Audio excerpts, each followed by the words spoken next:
will have a chance to shine in Longo's absence. Tonight, the Rays begin a two-game set versus the Angels. Catch all the action on Sun Sports.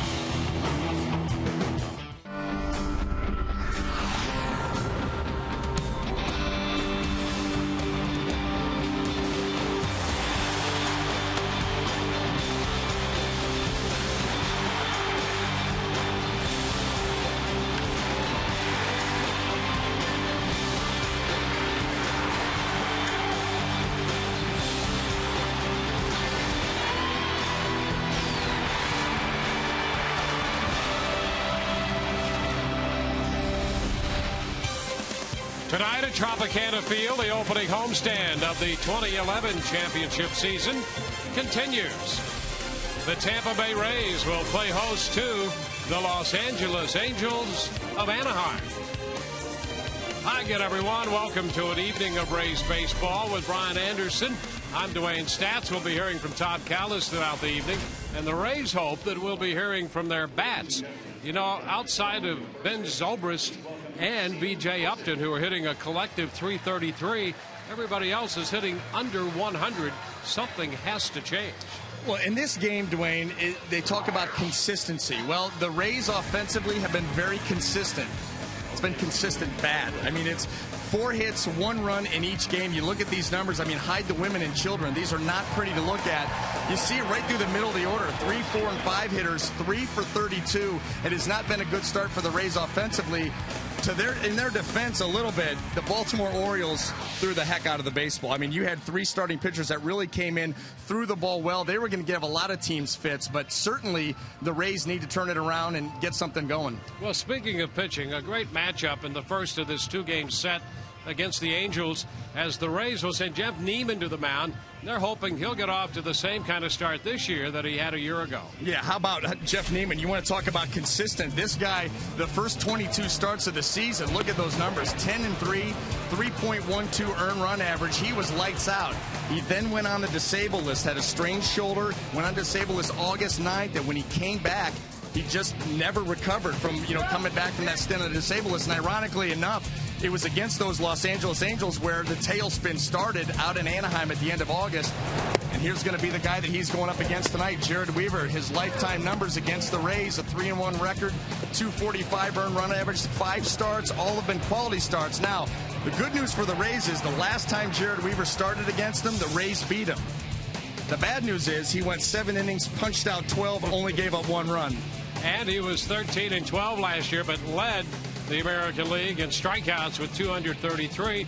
And as you'll recall, Jeff Niemann was 12-8 with a 439. So it's Weaver and Niemann squared off in the first game of this series.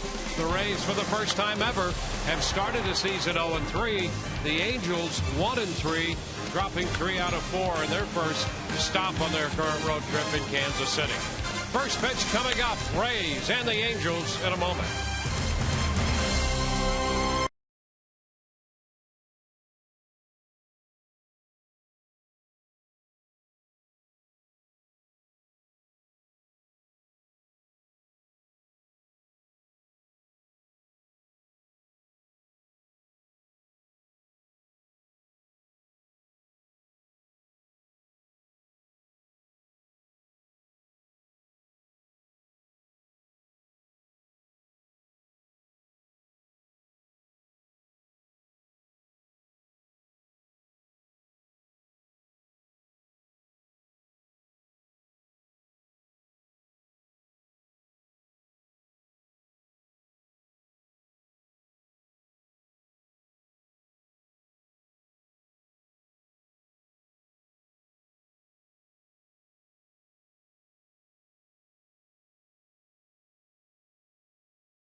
two-game series.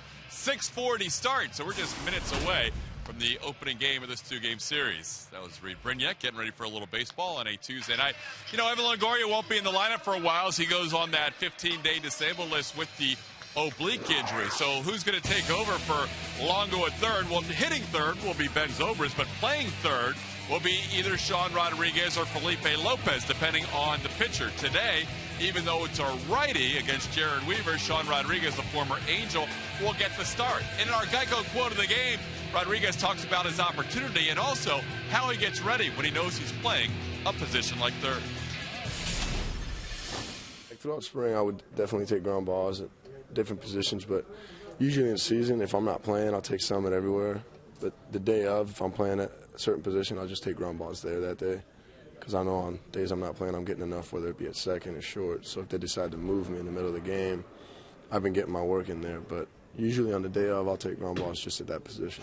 Anyone wants an opportunity when it can present itself. I mean, granted, not the way it has. I mean, losing a bat like Longo, that's not something any team wants to have. But, I mean, I'll try to see what I can do filling in some shoes like that.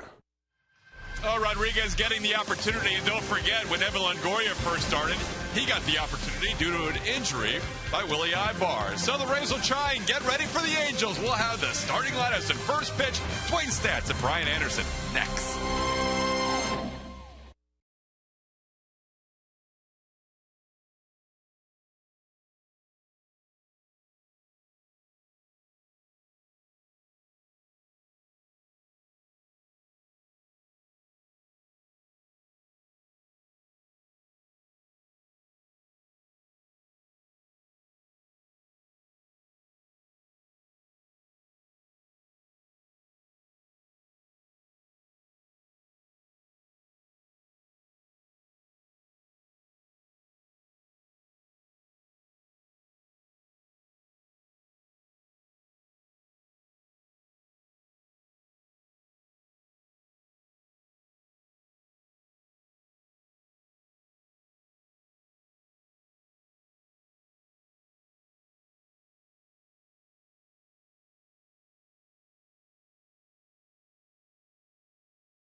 Publix, where shopping is a pleasure. By AT&T. Supercuts. Get in. Get confident. Supercuts every time. And by Sonic. America's drive-in. It's new. It's better. It's the new Sonic Good. Fans coming in for the 6:40 start. First game of the two-game set against the Angels. It will be Jeff Niemann and Jared Weaver squaring off, and we'll take a look at Mike Socha's lineup for the Angels. He'll have Maicer Isturis leading off, followed by Howie Kendrick and then Bobby Abreu. Torrey Hunter's in the cleanup spot in right field, and new to an Angels uniform coming over from the Blue Jays, Vernon Wells. Alberto Callaspo is at third base. Mark Trumbo will be at first. He'll hit seventh. Hank Conger is the number 8 hitter. He'll do the catching. Peter Burgess is in center field. He'll bat ninth. Right-hander Jeff Niemann makes his first start of the season. You see the numbers from last year. Had the one complete game, 12-8 record. Facing this Angel franchise that he does not have very good numbers against. A lot of base runners in his career, 24 innings against the Angels, 49 base runners. But you know what? Sometimes for a pitcher, that's a good thing, because you figure out, you say, I've already figured out how not to pitch these guys, make the adjustment and go from there. And certainly he's got the weapons to be able to do that. And let's take a look at that Rays defense as it lines up behind Jeff, left to right in the outfield. Johnny Damon, B.J. Upton, and Matt Joyce across the infield. Third to first, Sean Rodriguez, Reed Brignac, Ben Zobrist, and Dan Johnson. John Jaso behind the plate. Tonight's defense is brought to you by Sweet Bay Supermarket, home of the sweet spot. And there's Joe Madden, who spent over 30 years in the Angels organization. 6th season as the manager of the Rays, and hooked up against Mike Scioscia, who signed through 2018 in his 12th season as the Angels manager. We're all set to play ball. First pitch from Niemann, and that's a strike call. We're underway right on time at 6:40. Historis hitting .353. He's known more for his defensive work than his hitting, but he's off to a good start in a handful of at-bats through their first 4 games. 1-1 the count.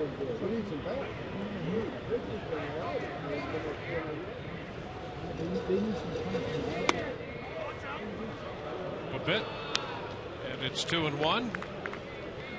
Well, the thing about Niemann, and you were talking about all of the games he's pitched against the Angels, and he's had greater success against some other teams.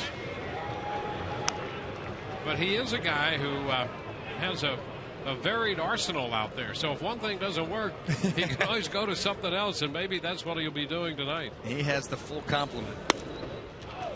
There's a strike. Full count. And that's what's interesting, watching Jeff Niemann with all of those pitches, how he makes the decision on what's working on a certain day and what he's going to stay with.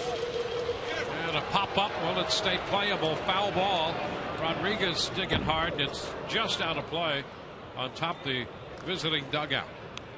You know coming into any given start, Jeff Niemann is obviously going to pound with a fastball, try to drive that pitch downhill. He's got the good split for a put-away pitch, try to get some strikeouts.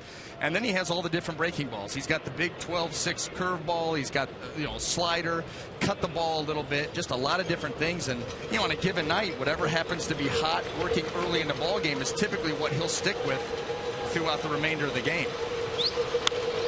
And he pops him up. Playable this time. Jaso makes the catch. That ball turned out to be a fair ball, just about a step or two fair. And so Historis pops out to Jaso. The interesting thing about Niemann this spring is the return of that slider. That had been a dominant pitch for him in his college days and early in the minor leagues, and then he went away from that, or as he would say, it kind of went away from him. And that curveball was such a great pitch for him. And this spring he had the slider back. There's a fastball and a strike to Howie Kendrick.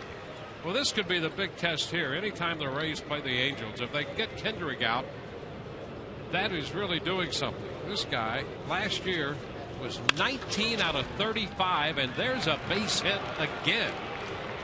He was 19 out of 35 against the Rays a year ago, and coming into this game had a lifetime average off Rays pitching of .432, and he has a base hit his first time up tonight.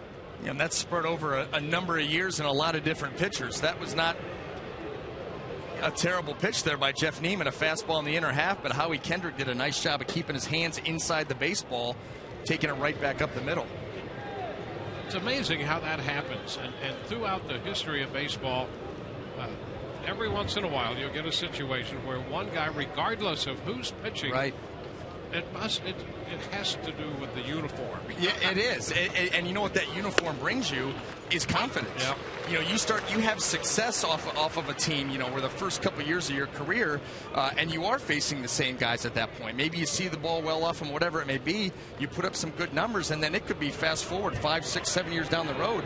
There's just something about that ballpark against that team that you go into that series full of confidence, even though it might be a whole new cast you're going against. 1 strike to count to Bobby Abreu. Ground ball right side. That's going to slip through into right field. Kendrick's going to head for third, and Joyce will have his throat cut off. It's first and third now. So a ground ball up the middle by Kendrick and a single into right in the hole between first and second for Abreu. You know, here it is. Jeff Niemann, a little sinker running away from Bobby Abreu. He just tops it, hits it in the right spot with Dan Johnson holding the runner on. The ball just dribbles in. Howie Kendrick, this is another team, much like the Rays, aggressive on the base pass. He's going to third all the way, and ball wasn't hit that hard. A frustrating start here for Jeff Niemann. And so here is Torrey Hunter. And that pitch drops a little low. He tried a breaking ball. Curveball right there. 1 ball, no strikes. Torrey Hunter's got a long, powerful swing. Looking to drive the ball here and try to drive in a run. You try to take advantage of that aggressiveness. Maybe he gets himself out, rolls over that curveball, gets you a double play ball to get out of this inning. Fastball for a strike. 1-1. Well, the Angels had yesterday off, but their final game of the Kansas City series Sunday, they had 19 hits and lost that game 12-9. 4-game series against the Royals. They pitched very well one opening day and then dropped 3 straight.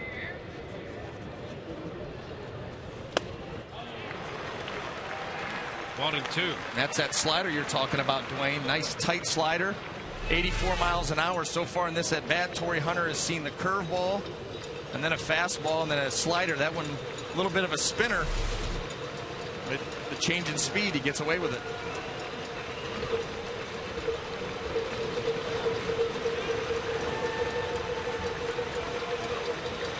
One and two, the count.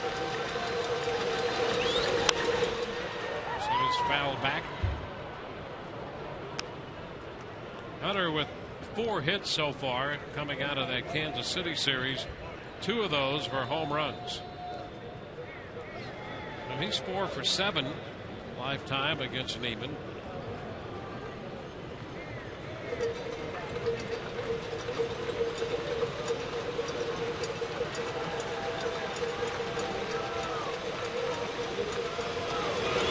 Off from first, pitch inside. There'll be no throw, and Abreu has a steal.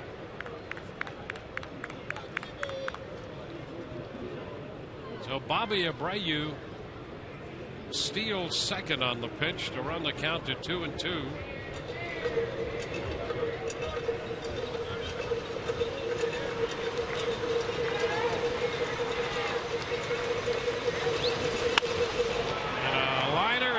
Field for a base hit. Kendrick will score. They're going to stop Abreu. Big turn at first, and Hunter stays there with an RBI single. The Angels take a 1-0 lead. Well, this is the part of the game where Jeff Niemann is trying to determine with his stuff what he's going to use. This at bat right here with Torrey Hunter, this is now the 3rd slider that he had seen, and they hadn't been particularly sharp. The first one hung in the middle of the plate. The second one that he fouled off was in its right location, but not a lot of depth on it. And then you see another one that hung in the middle of the plate, and being that it was the 3rd one that Torrey saw, he put a good swing on it and drives in the Angels' first run. I think I'd scrap that pitch for now. Here's Vernon Wells. Yeah, he got away with it on that first pitch because it really acted more like a changeup than a slider. It was a sideways spinning changeup, and that pitch was not sharp, and he went back to it again. He put it in a better location, and I think that got his mind thinking that that was a pitch that he could go to put Torrey Hunter away. But 3rd time and still not a lot of depth to it. Easy pitch to hit.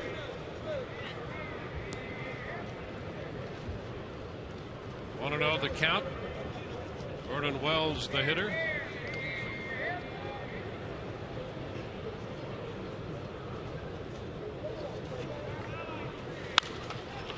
Lifts a high foul ball, and that's a strike. 1-1 to count. That up in the lights in the B ring. Vernon Wells coming over from the Toronto Blue Jays. 3 trips to the All-Star game and 3 Gold Gloves. And Vernon Wells is the bat that the Angels were looking for to try to help this offense that struggled at times last year. Well, they were going to go after somebody. they made no bones about it when the free agency started. Artie Moreno, they went hard after Adrian Beltre. I think they thought that they had Carl Crawford, a slam dunk, that he was going to sign with the Angels before Boston swooped in, and they then turned their sights on Vernon Wells. Hunter back in. Well, there's no question that they missed Kendrys Morales after his injury. In fact, they played 9 other people over at first base in his absence, and they had a grand total of 235 at first base. So they really missed the pop and the excellent hitter Morales is in their lineup at first base. And their offensive numbers really showed it. I mean, they went from 3rd in the league in on-base percentage, for an example, to 27th in baseball in on-base percentage. Their run production dropped by 200 runs. I mean, that's a big drop. 2-2 the count. They went from 883 runs in 09 to 681 last year. So they desperately needed a guy like Wells, an offensive force in their lineup. Yeah, without question. That dramatic drop off. I mean, you're talking upwards of. I mean, even if they had Morales in there, he's not going to drive in. No, 200 runs. Right. Vernon Wells resurgent last year, 31 home runs. Cut the miss. That pitch moving away from him. Yeah, better. Been a slider, harder slider too, with a little bite. Yep, a little bit. Yeah, better spot, better bite. That one started on the outer third. You see, it just tracks a little bit out off the plate. Vernon Wells a little bit out in front of it. If you can keep it down there with just a little bit of tilt like that, you can get away with it, get a strikeout like that. That was the one he was looking for to Hunter. A big strikeout, keep that runner at third base. Well, here's Kayaspo, the switch-hitting infielder, playing third base. And the runner takes off. Niemann with a throw down to second. Safe there. Hunter takes off, picking up a steal. And by the time Niemann, with that big body he has, by the time he could get turned and make a throw back there, Hunter stole the base. Well, Torrey Hunter there with 2 outs. He's getting caught right here. He's leaving early on purpose, trying to draw the throw, and then once he gets more than halfway down there, Jeff Niemann turning around, trying to flip that ball to the shortstop, and Brignette gets there, but the throw's a little bit high. Hunter gets in underneath it. That's almost one of those plays where you're getting picked off on purpose, getting a run down, and score that run from third before the third out's made. We're already seeing the similarities between these two teams in the way they play baseball. When if you don't think that Mike Scioscia and Joe Madden don't try to put it to each other during the course of a game, you're crazy. Right back into the screen. The count is 1-1. I know that that's just a general comment, and I take no personal affront to that. 1-1 to count here to Kayaspo. Her neck is hot and red right now. And it's second and third. Boy, that pitch with some late break dropped in there. Breaking ball, but it's a ball. Well, that's Todd Tischner. That gives you an idea right there of what a hitter sees and how you can fool a hitter, because right here with this 12-6 curveball, he fools John Jaso. John Jaso, that's why he went out to talk to him, was looking for a fastball. You saw him set up outside, go up to catch it, realize it's a curveball, and barely be able to get a glove on it. Now, put a bat in your hand and try to hit that. Yeah, but he's crossing up the catcher with a glove. I mean, right? Trying to hit it with a stick. With a stick, Dwayne. 2-1. Popped up. Foul ball third base side. Rodriguez after it, but that's going to carry out of play. takes the count to 2-2. Sean Rodriguez in there at third base. Well, there could be an opportunity here for Sean with Evan Longoria on the disabled list. It's the kind of situation that Sean's itching for to get as much playing time as he can get, and he'd love to hit against right-handed pitching. He's going to face a tough one tonight. Yes, he will. A little crossfire action from Jared Weaver. Be important for him to stay in there. It's been a long first inning here for Niemann. 26 pitches so far. And the 2-2. Another foul ball. That's one thing Kayaspo can do. He can extend an at-bat, foul pitches away.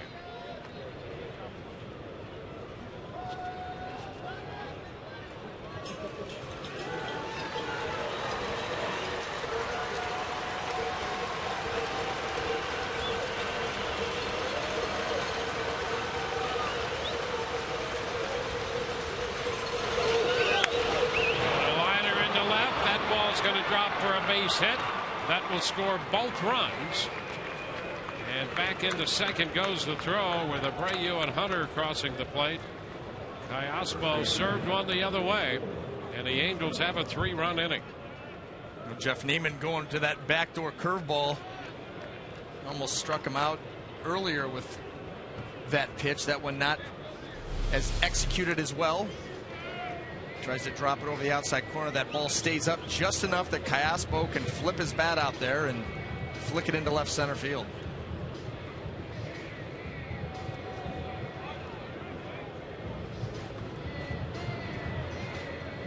So a breather out there. Jim Hickey on the mound, and Niemann upset with the way things are going here in the first inning. Well, you come out, you're starting the game. It's your first start of the year, and you get a pop up to the catcher, and then 2 ground balls not hit that hard. Able to find some holes, make a couple of mistakes, and you're down 3-0. I mean, that's how quick it can happen. A fastball for a first pitch strike to Mark Trumbo, the first baseman.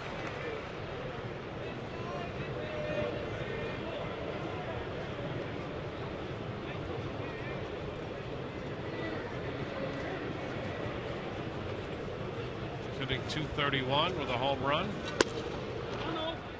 Off the plate. 1-1.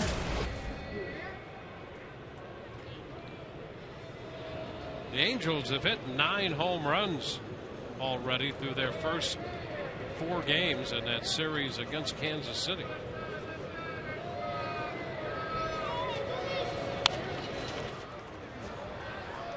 Ball, 2 strikes.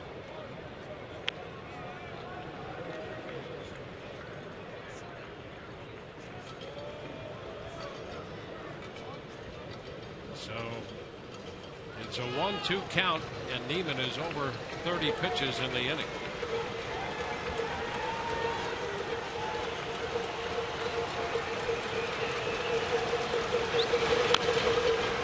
Tap foul.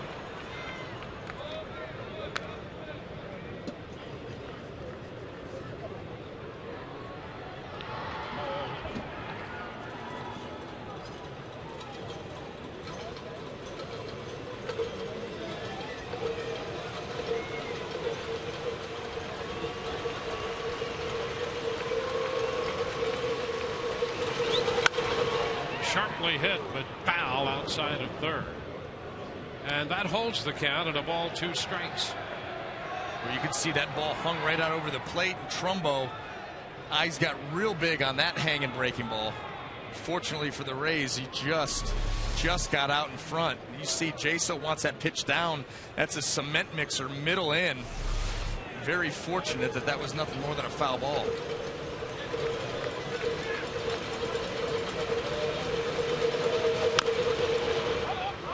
Fouls it off his foot, and a little hopper back to the mound.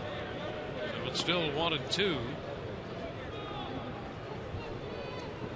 Well, the last time Niemann faced the Angels was here in September, and he lost 6-3. up a couple of home runs, and Bobby Abreu hit one of those home runs. They have 3 runs, 4 hits in the first inning tonight. Strike 3 call at the knees. That will take care of the Angels. A fastball caught Trumbo looking, but the Angels score 3. Bottom of the first coming. Rays coming in to hit.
John Jaso leading off, then Johnny Damon and Ben Zobrist, Manny Ramirez, the cleanup spot. Dan Johnson, B.J. Upton, Matt Joyce, Sean Rodriguez hits 8th, and Reed Brignac 9th. Angels right-hander Jared Weaver taking the mound for his second start of the season. You see the numbers from last year. He started opening day for the Angels in Kansas City, going 6 1/3. Scoreless baseball, picking up a win. 233 strikeouts and 224 1/3 innings last year. The 233 led the American League. Here's Jaso. And the first pitch is a strike at the knees. Jaso back up in the leadoff spot. He spent a lot of time there last year. Lifts a fly ball straight away center. Borges is there and puts it away. Now let's take a look at that Angel defense as it lines up behind Jared Weaver, left to right in the outfield. Vernon Wells, Peter Borges, and Torrey Hunter across the infield, third to first. Alberto Callaspo, Maisir Izturis, Howie Kendrick, and Mark Trumbo. Hank Conger gets the call behind the plate. Tonight's defense is brought to you by Sweet Bay Supermarket, home of the sweet spot. Well, here is Johnny Damon taking a pitch outside. Johnny looking for his first hit in a Rays uniform. 0 for 8 through the first 2 games of the series against Baltimore. Did not play Sunday. A little tightness in the right calf. Swing and a miss. 2-1. Weaver won 13 games last year. He was 13-12. The year before, he was 16-8. That's a strike. So he went from 16-8 to 13-12, and actually had a better year when he was 13-12. And that goes right into the lack of run support. Full count, 3-2. Well, you see a pitcher throw a pitch like that and then kind of stutter step, staring in a little bit longer than normal. He thinks that was a strike, and I'd have to agree with him. Good pitch there. Ground ball off the glove of Weaver, deflecting to Kendrick, and Damon has his first hit as a Ray. Johnny Damon, an infield hit, a deflection.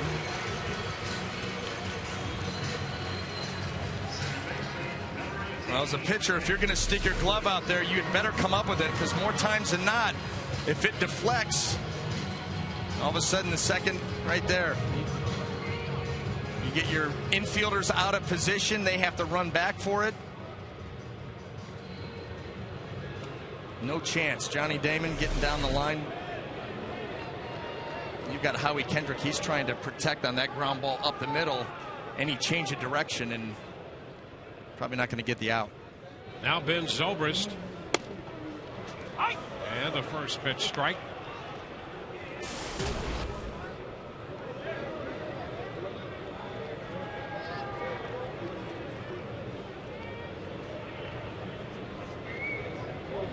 Ben with 3 hits, a couple of extra base hits, a homer and a double, and time called. Weaver set to make that delivery and did not pick up the time called until just the last moment.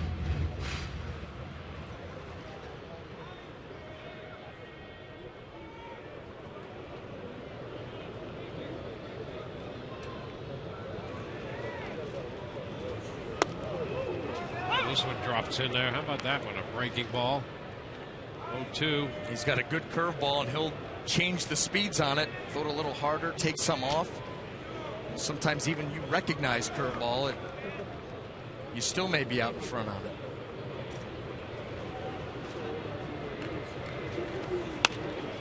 Fastball up. Well, that was one of the subtle changes he made in his game last year. You'd see more curveballs and fewer changeups from him. You see a lot of changeups. That curveball is a big weapon for him.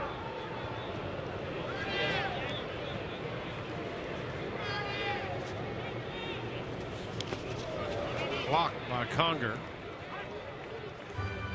Count to Ben is 2-2. Now, there was a breaking ball. That last curveball that he threw for the called strike was at 72 miles an hour. Right here, tries to yank on this, more of a slider at 80. Slider rotation, just spiked it.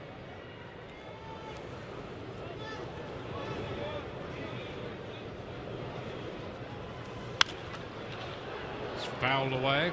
2-2 fastball. Weaver, with all those strikeouts last year, not only led the American League, but was the major league leader in strikeouts with 233. First time the Angels have had a pitcher do that since the Nolan Ryan days.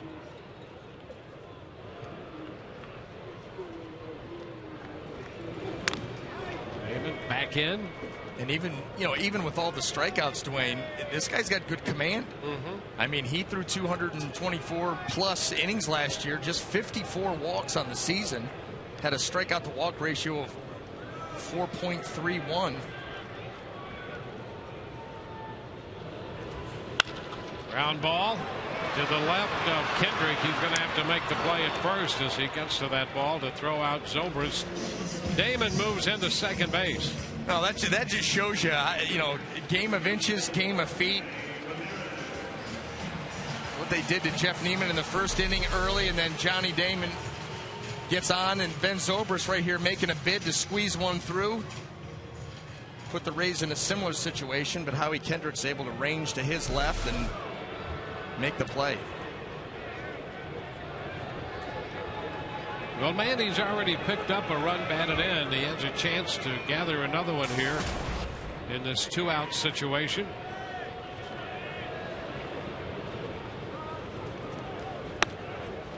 And a strike from Weaver. Manny 6 out of 15 with a home run off Weaver.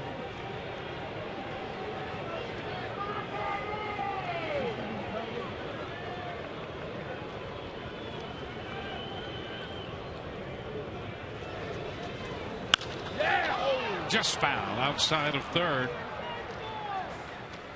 Well, you wonder if the Angels watched the Rays' first series against the Baltimore Orioles, if they're going to take the same approach against Manny Ramirez. And Jared Weaver throws strike one away and then immediately comes in right on the hands of Manny Ramirez, something that Baltimore pitching did consistently for the first 3 games of this season.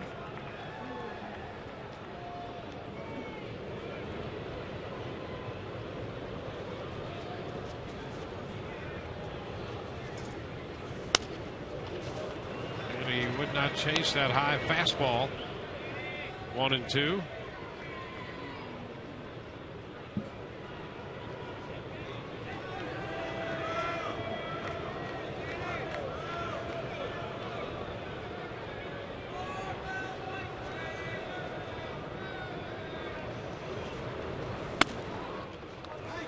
Two and two.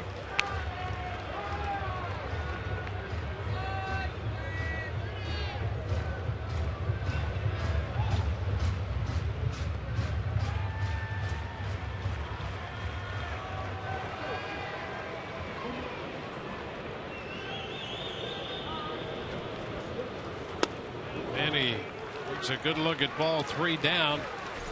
The Rays trying to pick up their first run, and you can see where Ramirez ranks on the all-time RBI leaderboard in Major League history. 18th, couple behind Dave Winfield.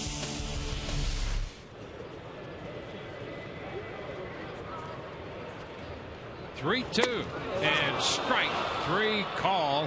How about that for a 3-2 pitch? That had some break to it and caught Manny looking. We're at the end of an inning. 3-0 Angels.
Ballpark. You can get the best seats, biggest savings, and all the fantastic benefits by becoming a Rays season ticket holder. Call 888-FAN-RAYS or visit RaysBaseball.com. Hank Conger, the young catcher, leads off the second inning.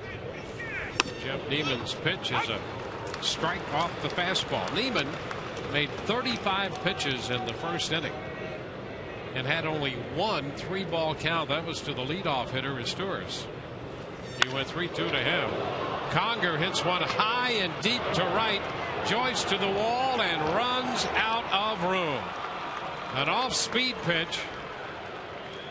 And Conger hits it out to right to make it 4-0.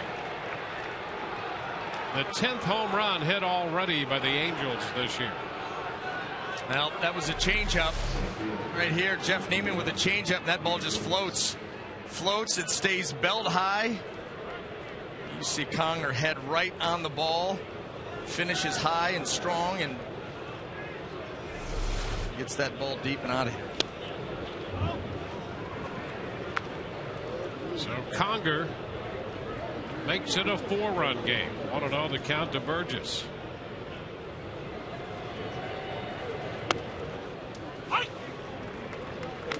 One and one. That's the first big league home run by Hank Conger. And boy, the Angels think they have a chance to see a lot more of that from him.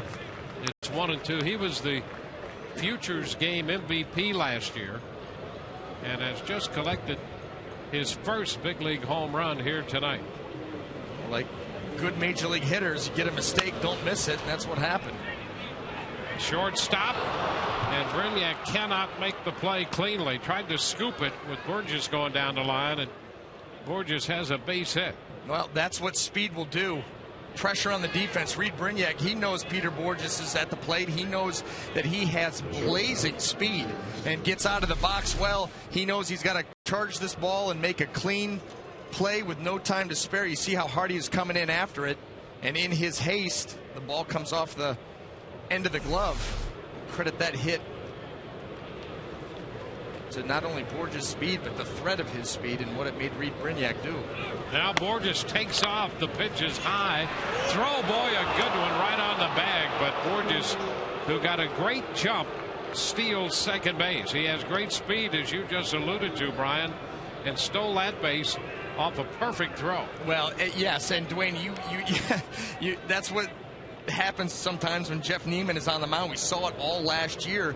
Teams try to take advantage of his times to the plate, and they try to steal bags. Your fastest player gets on first base. It was just a matter of time. Now it's popped up, shallow right center, and coming in, it's Joyce making the catch for the out. And that makes it puts a tremendous amount of stress on the defense, because you can do everything right as far as John Jaso behind the plate, coming up, throwing, making a nice strong throw right on the bag. And if you combine Jeff Niemann's time to the plate, teams taking advantage of that with speed, they'll still swipe the bag.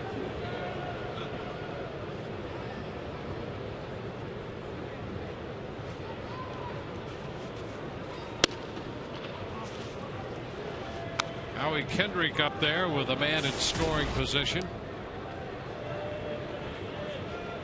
8 out of 20 to start the year.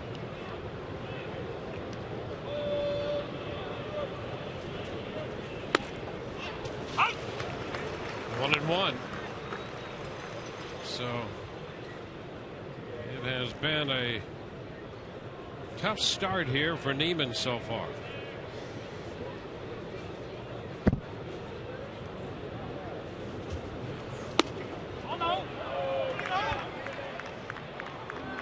Did not go, says Jerry Davis, and the count is 2-1. Let's take a look from this angle. This ball running in. He does a nice job of holding up.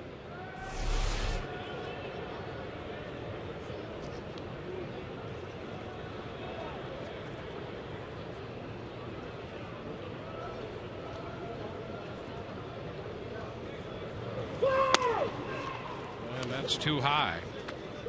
3-1.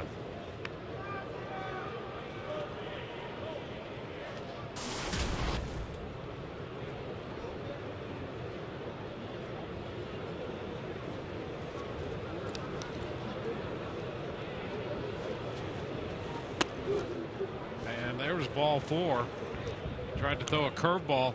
I'll tell you, I mean, that's some respect for a guy who hits the Rays as hard as Kendrick does, and a 3-1 breaking ball walks him. So that's the first walk given up, but he's made 48 pitches through an inning and a third. 2 men on base with 1 out. Bobby Abreu is going to be the hitter, and the bullpen's going to go to work as Abreu singled his first time. There's Andy Sonnenstein getting up in the Rays bullpen. Right now for Jeff Niemann, nothing is working. The fastball, the good zip is not on. The location hasn't been that good. You see the last couple of curveballs have kind of floated up there. We've already seen the slider, outside of a couple, have been pretty flat, and the changeup got hit out of the yard. So we're running out of pitches here. Yeah, and Jim Hickey's headed to the mound, and you could see the body language, the frustration. It's been tough for Niemann out there because he just can't find anything that's consistent for him. And Hickey's out there also to give Sonnenstein a little more time in the bullpen. That's a terrible place to be as a pitcher, and Jeff Niemann usually does not find himself in this kind of a situation because he has so many weapons that at least usually something's working. Fastball, command, and that will buy you a little bit of time for the other pitches to start coming around. He's got nothing to fall back on at this point, and that's a terrible place to be. Well, here's Abreu with a 1-0 count, and he is red hot. There's a strike. We mentioned the Angels had 19 hits in their game Sunday and lost 12-9. And look at that. He was on base in all 7 plate appearances of that game, and a base hit and a run scored his first time up tonight. Fly ball back down the middle in center field. Upton going back on it is there and makes the catch, cradles it in, and the runners will hold at first and second. That ball not quite to the track, and Abreu is retired. Well, if this ball stays in the yard, B.J. Upton at his speed, he's going to get to it. Gets to that pretty easy. Borges halfway. Has to retreat to second base. Well, here's Torrey Hunter now.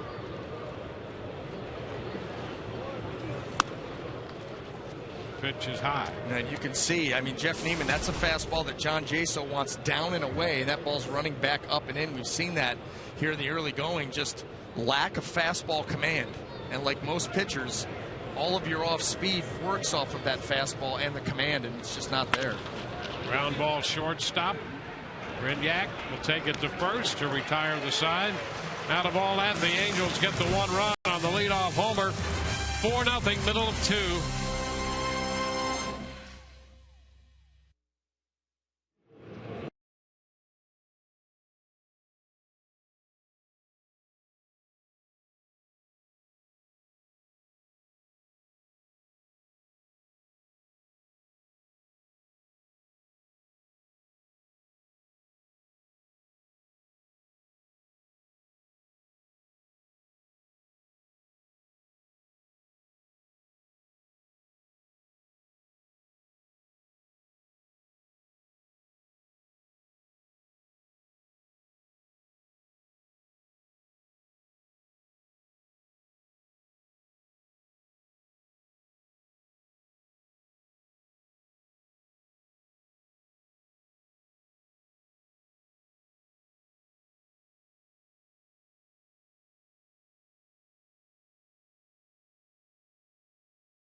Rays coming in to hit against Jared Weaver with Dan Johnson, B.J. Upton, and Matt Joyce due up here.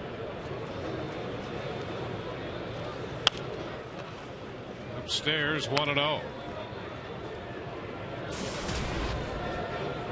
And with 1 hit, a double. That was the first hit of the year for the Rays. And there's that breaking ball in at 69 miles per hour. So how about that? You talk about varying speeds on pitches. He does with his breaking stuff. And the fastball is popped up. Kayaspo at third has it. 1 away. And Dwayne, you talk about those breaking balls and the different speeds. We've seen him with the fastball. He's willing to throw to that both sides of the plate. Haven't seen a whole lot of the changeup yet. He's got a good changeup, but that breaking ball, that last one's 69 miles an hour. He's run it up to 83 miles an hour and touched just about everywhere in between. Had a 72, a 78, an 80. I mean, that's a huge range of breaking balls, 13, 14 miles an hour, and he'll throw it anywhere in between there. B.J. Upton goes after the fastball and rolls it to short. So Upton watching from the on-deck circle and seen enough of those breaking balls. First pitch fastball, he's swinging. 2 gone. Reminder in tonight's game and all season long, Tires Plus donates $100 to the Pediatric Cancer Foundation for every Tampa Bay Rays home run televised on Sun Sports and Fox Sports Florida. 2 outs, bases empty, and here's Matt Joyce.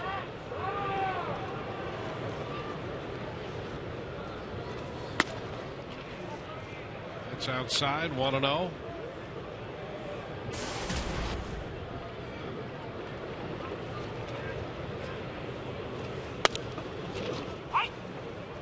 One and one.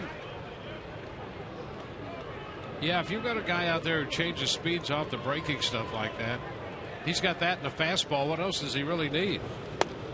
Well, he's look at that. 72 miles an hour. How far out in front Matt Joyce was. That's why it's so dangerous. Okay, you recognize breaking ball. He was so far out in front of that pitch. And that's what makes it tough. And you're right, Dwayne, because you can pick up spin. A lot of times you won't even pick up spin and it'll fool you. But now all of a sudden you pick up spin, but which one is it? Is it the 80? Is it the 69? Is it the 75? Matt Joyce got a breaking ball hanging there out over the plate. Picked the wrong speed. And a little bit wide with a fastball. So a full count. Damon went 3-2. Ramirez went 3-2. Now Joyce 3-2.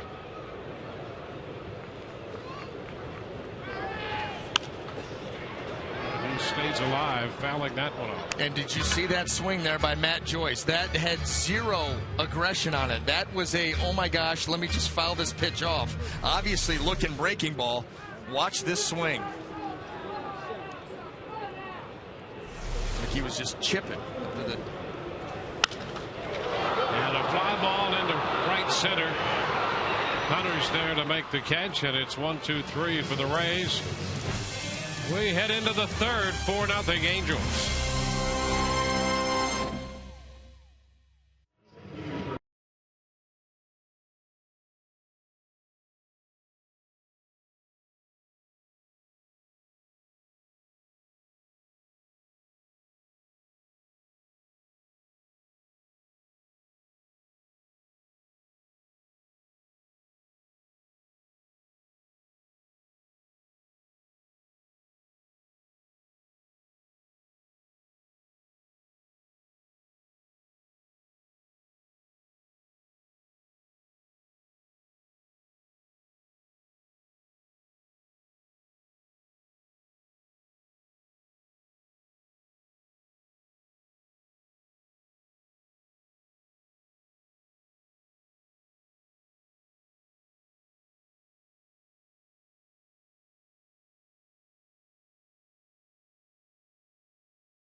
Weaver at Long Beach State University had a star-studded rotation on the weekend. The Rays' Cesar Ramos was part of that, and Jason Vargas was also part of it. Ramos talks about pitching with such talent. We knew we were pretty good, but you would have never thought all of us would be in the big leagues or playing against each other or playing with each other now. So I mean, it's definitely pretty special. As Vernon Wells grounds the ball to second base for the first out of the inning. Guys, everybody thinks about Long Beach State with Troy Tulowitzki and Evan Longoria, but they had some pretty solid pitchers there. Those three and Abe Alvarez all in the weekend rotation now in the major leagues. Back to you. All right. And the Rays finally got Ramos. They had drafted him, and he had decided to forego that and go to college. It's worked out pretty well. Yes, it has. Wells has bounced out. Callaspo takes a strike. Callaspo singled in 2 runs with a base hit into left center field in the first. 1-1.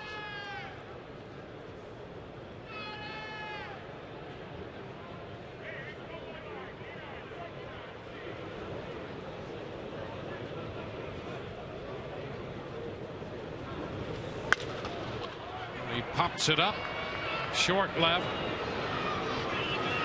It's Damon behind the shortstop Brignac, and Johnny Damon makes the catch. So 2 up, 2 down. This seems a little bit more like it. Jeff Niemann so far so good here in the top of the third. 2 quick outs. Well, that's what he needs now if he wants to get into the middle part of this game with the pitch count that he's run up. Yeah, 35 in the first and 18 in the second inning. So 53 through the first 2. There's a breaking ball. That had some nice bite to it. Strike 1.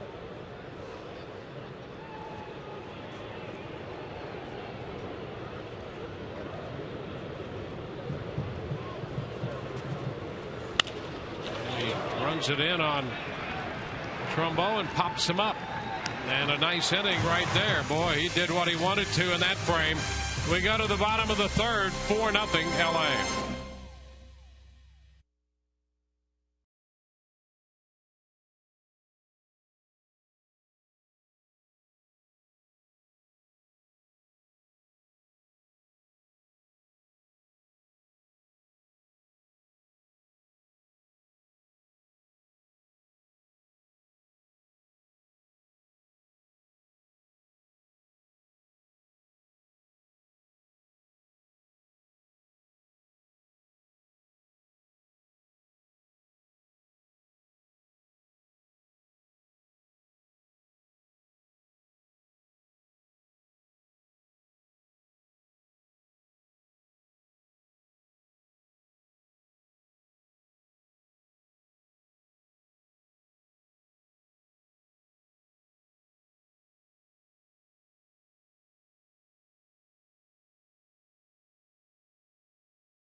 On the right side of your screen, Scott Kazmir on the left side, involved in that big trade the end of August in 09. The Rays picking up Sean Rodriguez, Alex Torres, and Matt Sweeney.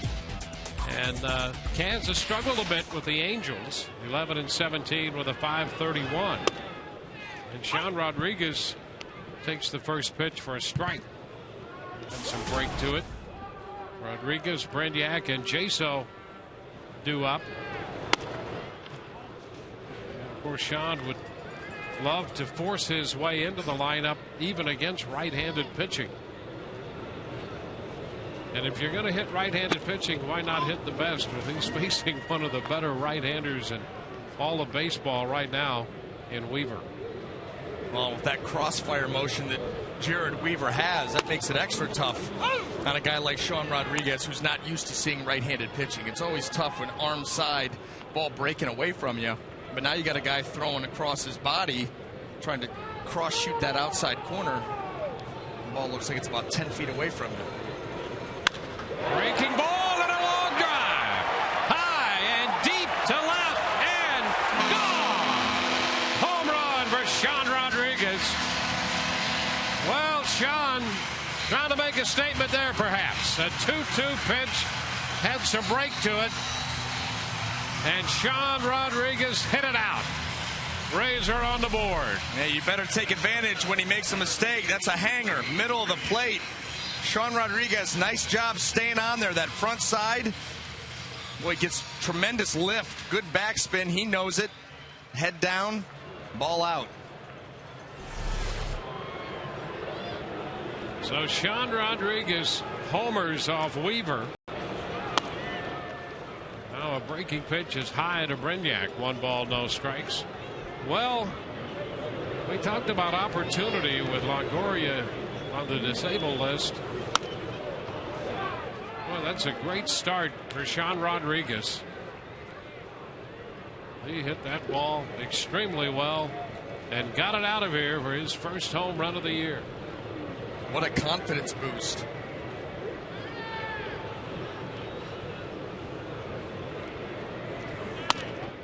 Upstairs, 3-0.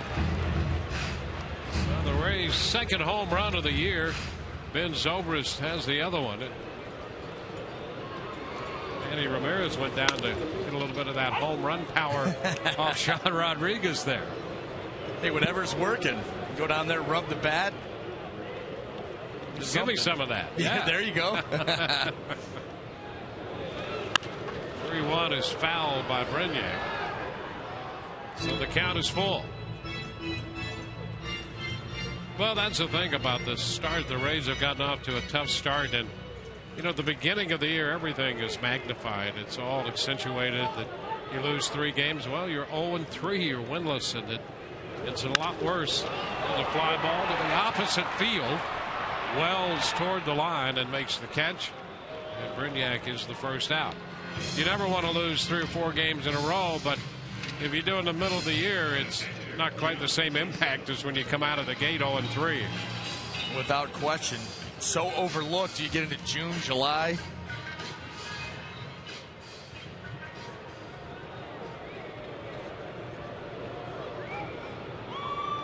Here's John Jaso.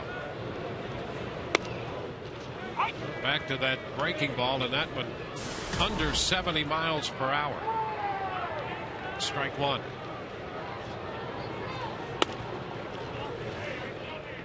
One and one.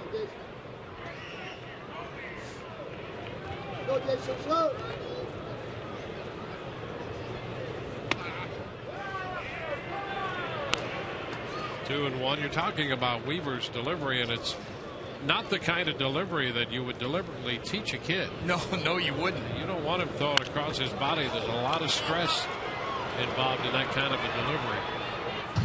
2-2 with that foul ball. Now let's take a look. Jared Weaver, you want to see that direction coming right towards home plate. Where do you see that landing foot? Right? Boom, right there. You want to see it coming down this way. He's got it over there, way across his body, and then you see he's able to jerk that ball in on left-handed hitters away from righties. Hey, a little looper back at third, and a backhanded catch by Kayaspo. Thought that might drop in there, and if it does, he's got a chance for a double, depending on how fast this turf may or may not be. But Kayaspo turns it into an out.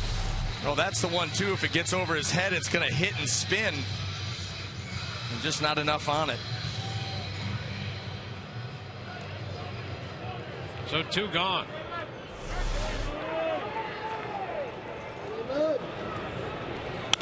And Damon rolls it. Talking about Weaver's delivery there and jerking the ball back across. He's not only jerking that ball, but he's jerking his shoulder and other parts of his arm. He's That's very... a lot of pressure. Very deceptive. That crossfire action, the different speeds, he hides the ball well, and you don't see it till that arm comes whipping around and it kind of explodes on you. Tough to pick up.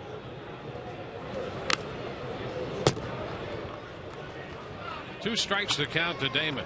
But I've never seen a guy step that far off line because he's on the far third base side of the rubber.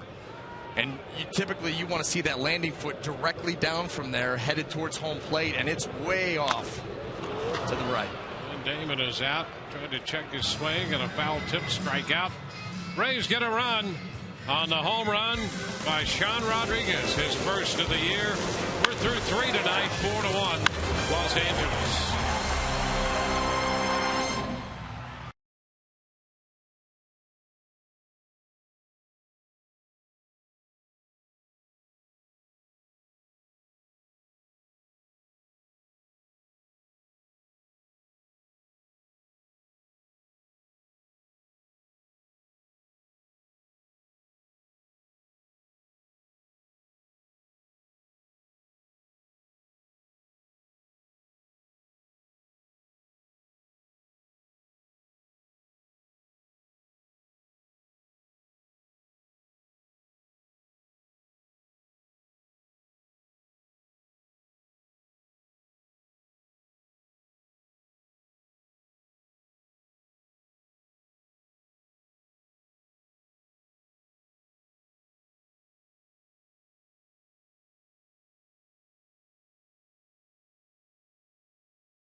As we go to the 4th inning, and it's time for tonight's trivia question presented by AT TBA. Rays off to an 0-3 start of the last 40 teams to make the postseason. Who was the only team to start that season 0-3?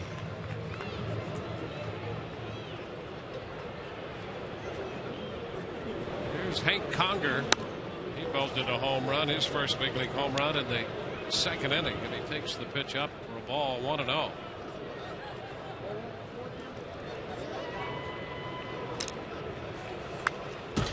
A ball back.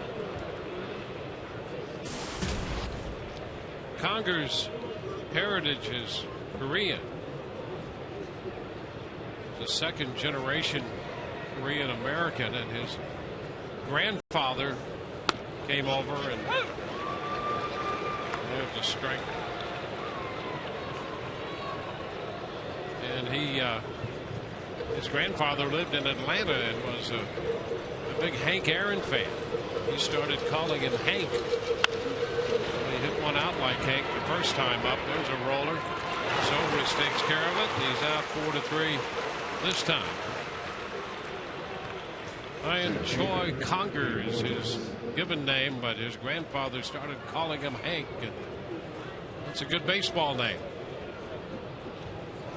Or a country singer. That's right. Yeah, nothing wrong with that either.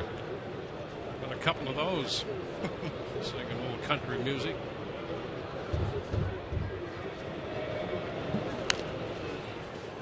It's a strike.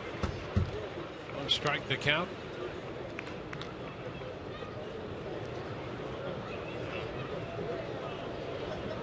We're in the 4th. Well, Niemann, after struggling in the early stages of this game for about 50 pitches, he struggled making the pitch he wanted, but he got the last couple outs in the 2nd inning and had a 1-2-3 third, and there's a strike. 1 out here in the 4th, and he's up on Borges, 2 strikes. And he's tightened up a little bit mechanically. Much better command, the fastball, able to pour it where he wants it. Oh, and look at that pitch. Wave and a miss right there on the slider. So he picks up the strikeout. 2 up, 2 down. And suddenly that's 7 in a row retired by Niemann. Now, we talked earlier, Jeff Niemann, like most other pitchers, all starts with fastball command. The fastball command starts to come around. Guess what? The secondary pitches usually follow. Best slider of the night. At the top of the order is Stewart, the shortstop. And there's a first pitch strike to him.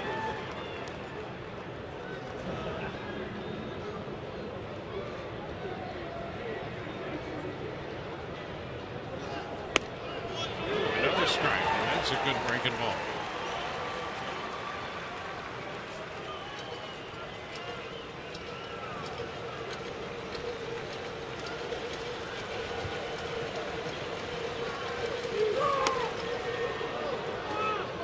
2 strikes. That was the pitch earlier in the game that he was missing back out over the plate. Wasn't getting a good extension and finish. He takes a shot in there now, and he gets it right where he wants it. And he did. He chased that one. Another good slider right there. Strikes out Asturias. 1, 2, 3. Bottom of the 4th coming. 4-1.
Glades Barbecue Smokehouse, formerly the Batter's Eye Restaurant. They have 3, not 1, not 2, but 3 400-pound smokers. Guys, look at what they do here. They've got ribs, they've got pork right here. They also do chicken and wings. You would not believe how good this smells. And we have a special delivery for you right now. Well, special delivery is absolutely right, and we've got pulled pork here. Yeah. With all the accoutrements that we might need. Long foul ball, that's what we really need. A shot, but it's foul off the bat of Ben Zobrist. And we've got all of the great sauce, too. We do, and as soon as we go off camera, Dwayne, you're going to go all Vince Scully on everybody, and I'm going to go ahead and enjoy this plate of food. So as soon as they can get those, there we go. Look Goodbye. at that. Hey. What kind of sauce you want? See you in the 5th. Got the Smoky Original. Look at this. We got the Carolina Gold. That sounds no, like I wouldn't go Carolina. No, I'd go heavy. Chipotle. No, that's not citrus. Smoky Original. Yep. I love the original myself. Popped up right side. And Kendrick takes care of that. Zobrist pops out. Boy, that looks great. Great fries, pulled pork with the original barbecue, the Smoky Original sauce on there from Everglades Barbecue. And just the right touch. That pickle makes it all perfect. That does round it out, doesn't it? Here's Manny Ramirez. Strike 1. Manny aggressive up there, and that breaking ball broke right down and away from him.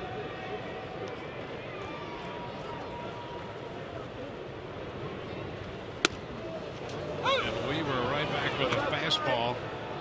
2 strikes. One thing about Weaver, I mean, he's aggressive out there. Challenge him. If you can challenge a guy with a breaking ball, he did, starting Manny with that one, and then came right back with a fastball. And another fastball, that but up a little bit with a little bit more on it. And he's got good command, and he's also got a very good feel for pitching. A good, just has that sense of when to take some off, when to put a little bit more on. A swing and a miss at the fastball in tight on him. 3rd strikeout. 2 outs here in the 4th, and it's time to get the answer to our trivia question presented by AT&T. Of the last 40 teams making the postseason, which team, the only team to start the season 0-3? The answer would be the 07 Phillies.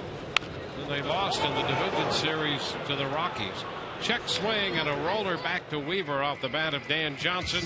And the Rays are up and down 1-2-3. We head into the fifth, 4-1 Angels.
Reserve your exclusive area right now by calling 888-FAN-RAYS or visiting RaysBaseball.com.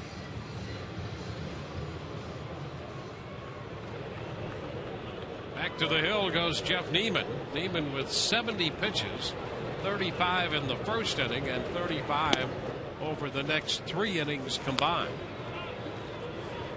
He opens Kendrick with a slider and misses. 1 ball, no strikes.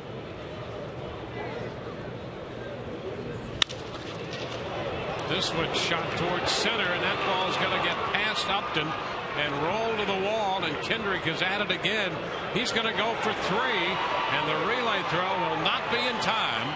A 3-base hit for Howie Kendrick. He has a single, a walk, and now a triple, and continues to punish Rays pitching. Well, this breaking ball was good depth-wise, but caught too much of the inside part of the plate, and BJ trying to get over there and make a play on it, gets by him, and once it gets by him, Howie Kendrick running hard out of the box. His lifetime numbers, he's 43 out of 97 against the Rays. I mean, we're pushing 100 at bats, and he is unbelievably tough to get out for the Rays. Here's Bobby Abreu. Infield is in. Pitch is high. So a leadoff triple puts Kendrick at third for Abreu, Hunter to follow, and then Wells. So it's the middle part of the order coming up now for the Angels.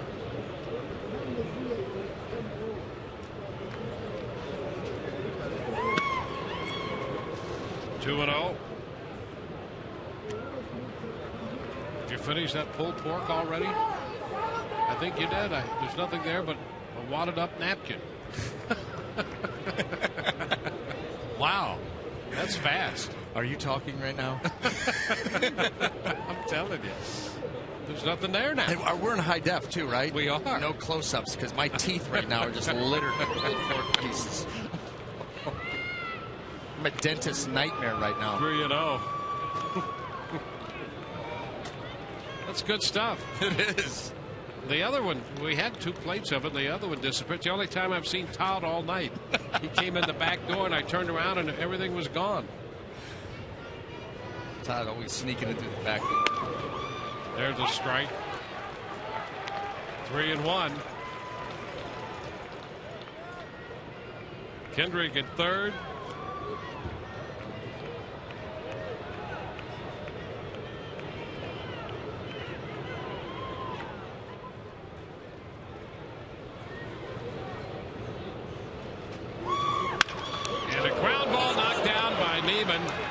And he makes the pickup and the throw, holding Kendrick at third base. That was sharply hit by Abreu, but Niemann got a glove down, kept it from getting by him. Yeah, that had base hit written all over it. This ball hit very hard. Well, it hung out over the plate and actually right off one of his legs. Right here, hanger, boom. Catches that left shin.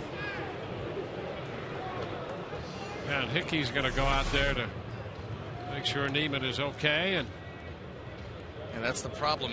There's not a whole lot of meat on the front of that leg. You get hit in the shin, it's just skin and bone. Those will hurt.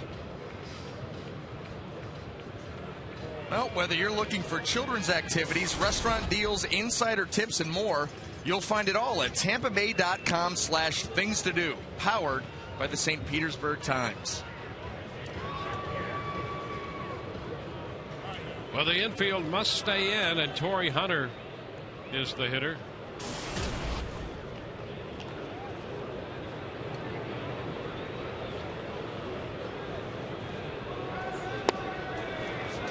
It's a little low. Breaking pitch. 1 ball, no strikes.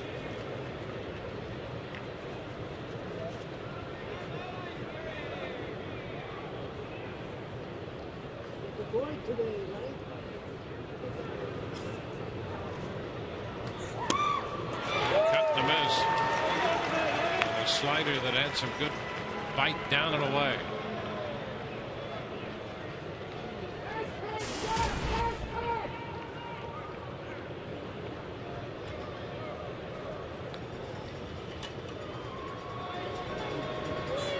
Breaking ball, and that's going to go through. A base hit on the ground. A base hit through the left side of the drawn-in infield. Howie Kendrick scores, and that's the 5th run of the night for Los Angeles, and the 2nd run batted into the night for Torrey Hunter. Now, we've seen that too many times in this early part of the season. A breaking ball, Rays pitcher doubling up on a breaking ball, and the second one not as sharp as the first one, and it gets hit hard. He got Torrey Hunter the pitch previous on a good slider down and away. That one stayed up, middle of the plate. When the infield drawn in like that, all you need is solid contact. You got a good chance of getting it through.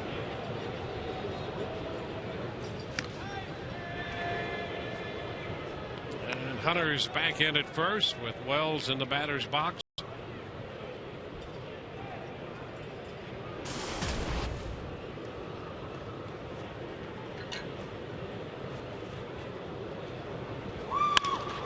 Down to third, foul outside the line.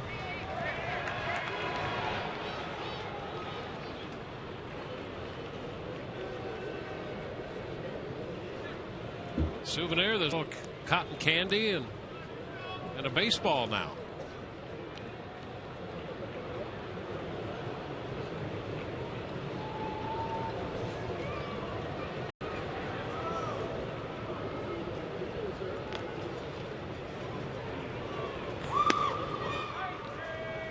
One ball, one strike.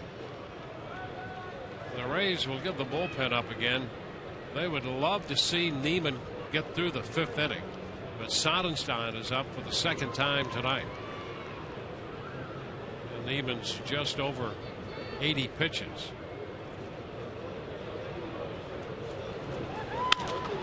And a pop up right side.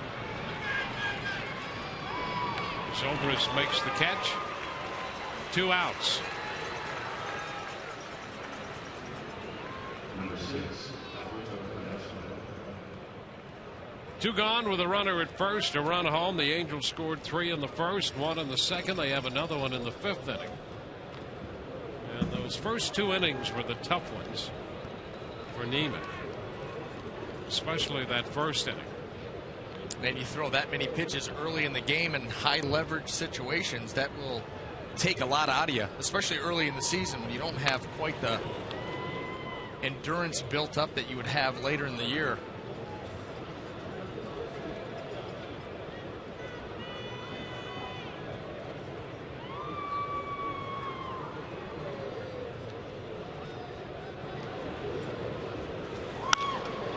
A high popper right side for Zobrist into shallow right. Upton makes the catch on that one. So we go to the bottom of the fifth. The Rays are down 5-1.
Third, Howie Kendrick continues to punish Rays pitching, and Torrey Hunter drove in a run in the fifth inning.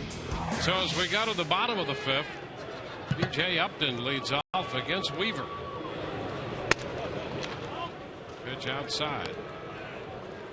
B.J. grounded to the shortstop his first time.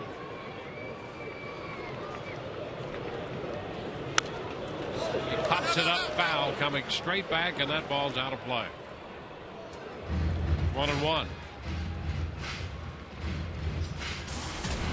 B.J. had hits in all three of the games in the opening series against Baltimore.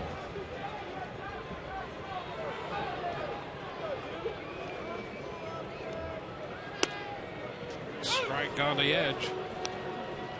1-2. I'll tell you what, Jared Weaver, and we've kind of been harping on it here in the early part of this ball game, but that crossfire fastball low and away to a righty. I mean, if he gets it to the spot, perfect. Right on that outside corner. That is a tough pitch to do anything but foul off. Oh, right. Absolutely. And then you add that crossfire, it's almost impossible. And there is strike three call. So Upton is out on strikes. And that's out number one. Time to look at the upcoming Rays schedule, brought to you by Just for Men Hair Color. Home tomorrow to wrap it up. We'll be with you at 12:30 for the final game of the series against the Angels, and then it's on to Chicago and Boston. We're back home on the 14th against the Twins. As we look forward to the upcoming Rays schedule, you can look forward with Just for Men Hair Color. Matt Joyce with a count of 1 ball, no strikes.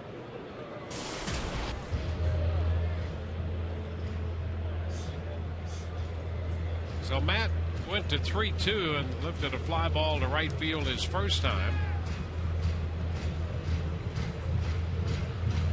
Joyce had 3 plate appearances on Sunday, saw 22 pitches, and did not put the ball into play.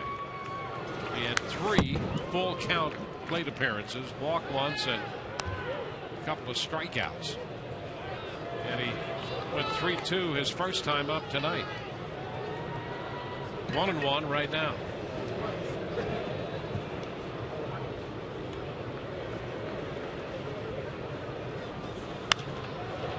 It's fouled back. Some of the great players of all time were like that. You know, if you put Mickey Mantle's strikeouts and walks together, he spent about half his career not doing anything at all. But the other part of that career was really something. Extremely productive. Those power hitters, good power hitters who walk and strike out, produce runs. 2 balls, 2 strikes.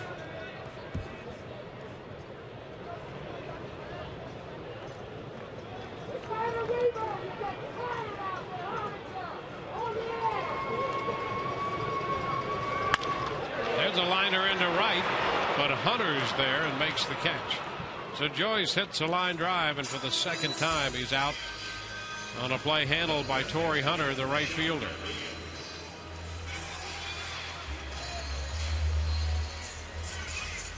Two gone, and here is Sean Rodriguez, who's given the Rays their run with his first home run of the year.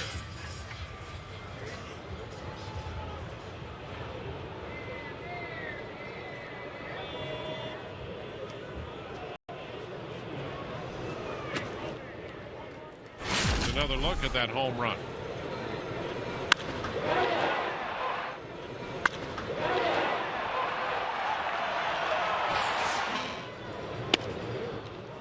Two and 0.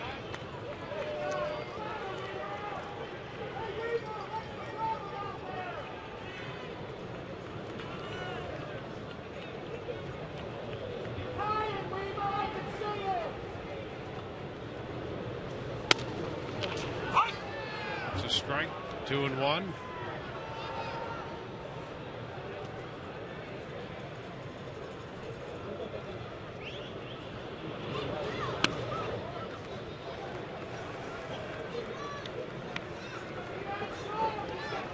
Shot up in the count, 3 balls and a strike.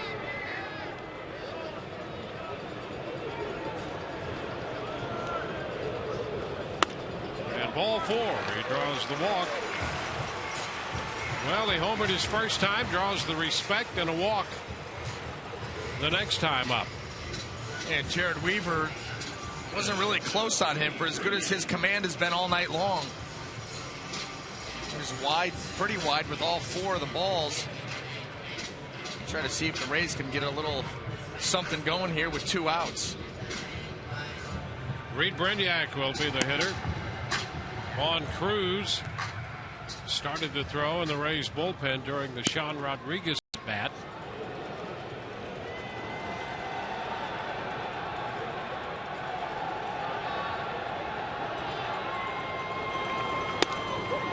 Slow breaking ball. That one did get above 70. It was 71 for a strike. That's such a weapon if you can control and command that pitch. Left-handed hitters, you can just drop that back door and start out an at-bat 0-1. 1 ball, 1 strike. What it allows you to do is obviously get ahead right away against a hitter, but then you can expand the strike zone, go to almost any pitch after that, put the hitter on the defensive immediately. And he tried that off-speed curveball again and missed a little bit high that time, and it's 2 and 1.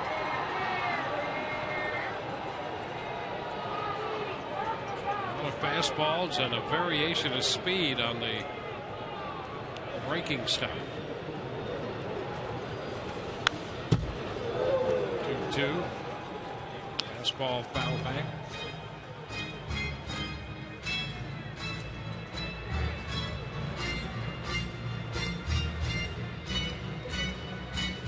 Jared Weaver grew up a Dodger fan. In fact, he was a fan of his manager, Mike Scioscia. He was a Ron Cey fan, and when he was a boy, there's a pitch in the dirt, and it'll bounce away. Rodriguez moves to second. As a youngster, he grew up pitching and catching, and as a catcher, he emulated Mike Scioscia. And here he is years later. Scioscia's his manager. Funny how this game works out sometimes. I can remember I have a baseball card from playing Little League baseball back when I had to be, 7 or 8 years old, and had on the back of it favorite pro team, favorite pro baseball player, and it was Mike Hargrove. There you are. And had a chance to play, for him back in the late 90s. So it took a good ribbing for that, let's say, when that became public knowledge. But, that's a great story, and there are a million stories like that in this game of kids who grow up and play this game. And a lot of those kids obviously had favored teams and favored players. And Yep. if you're fortunate enough to get to the major leagues, you know, those things start to happen. Mike Butcher talks it over with Jared Weaver after back-to-back walks here to Sean Rodriguez and Reed Brignac, and now the Rays are just a long one away from getting right back in this thing. They're down 5-1 right now.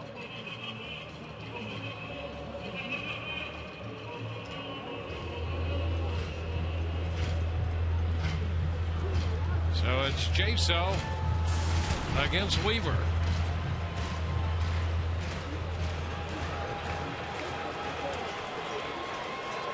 John 0 for 2 tonight. And a ground ball to the right side. Trumbull with a toss to Weaver to retire the side through 5. It's still 5-1 Los Angeles.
For just a couple of seconds here, and Joe, we really appreciate it.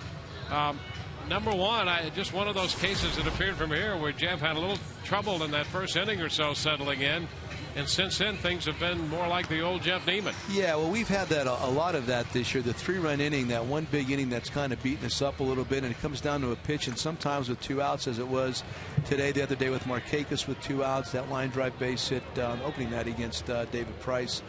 We just have to do a better job of making a better pitch at that moment. But overall, like you said, he settled down, looks a lot better as of right now. And actually, I mean, I like the way we're playing. We're just not hitting. Joe, what did you guys see down there in the dugout from Jeff Niemann? Obviously, there was an adjustment made there early in the ball game where he settled down. What was it? Well, heads up. There you go. What I was seeing, I was talking to Hick about it, was his front side was kind of dead. I mean, here's a guy that has to throw the ball downhill to be very effective, and everything was up. And from what I'm seeing, if you watch his glove hand or his lead arm, when that thing gets up a little bit higher, maybe around his chest, and he pulls down, it's a lot more effective getting the ball down in the strike zone. When any pitcher, when they break with that lead arm kind of dead and really not utilizing it, the tendency is to throw the ball up, and I think that's what he was doing. So that's a lot better right there. All right, Joe, we're going to let you go. Thanks for spending some time with us, and we're looking for some runs in the back end of this game. Always my pleasure, boys. You're going to find them. They're coming. Okay, very good. Joe Madden with us here. 2 strikes to count to Hank Conger.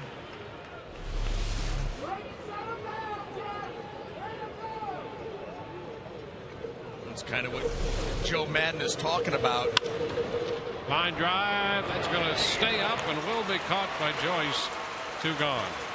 And you talk about a dead front side. You know, you want to be able to raise that front elbow up. You know, some guys go higher than others, but you want to create leverage. That's what that's all about. And with Jeff Niemann, leverage is very important to him. Being so tall, he has the opportunity to create that good leverage and really drive the ball downhill.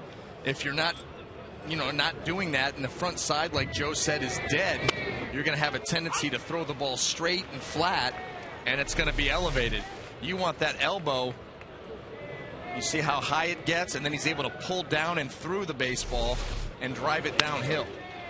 Gets in on Borges, and it's a pop-up to the mound. Johnson in, and a 1-2-3 inning. So he's gone 6. Rays down 5-1.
By your local Southern Ford dealers.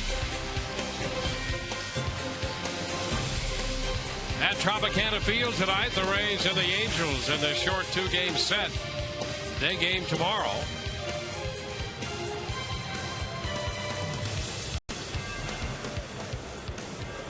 And to lead off the bottom of the 6th, there's Johnny Damon.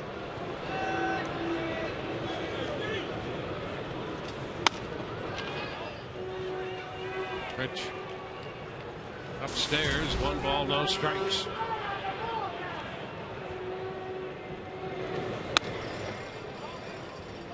Two and 0.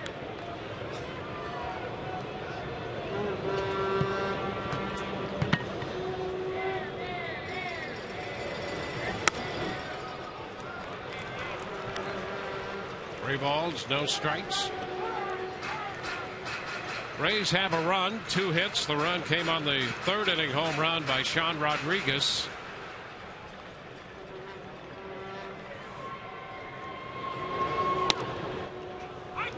Damon looks at a strike, 3-1. That didn't need to be. That was a tough call to go against Johnny there. And now strike 2. And the count is full. Well, there's a hitter. You know that you just got walked on the previous pitch, but you got to lock it back in because here he comes. And there is ball 4. So the Rays draw a leadoff walk. The Mosaic Company and the Rays are working together to end hunger through home runs for food. With each Rays home run, Mosaic donates $500 to Feeding America, Tampa Bay. So far, $1,000 has been donated to Feeding America, Tampa Bay.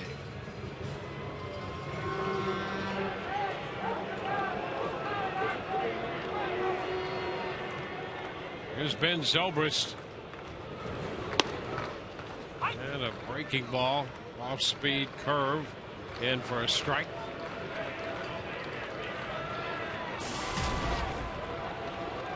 Ben is grounded to second and has popped to second.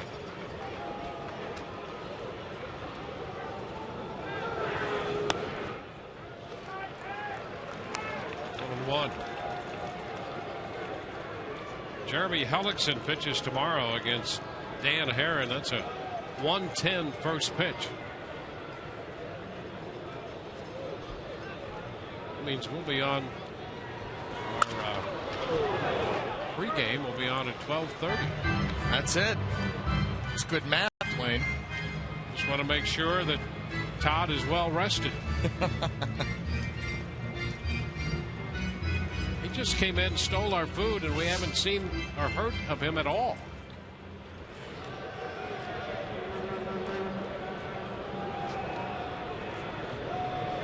He's a sneaky guy. Rays need some base runners and a couple blasts, maybe. 2-2.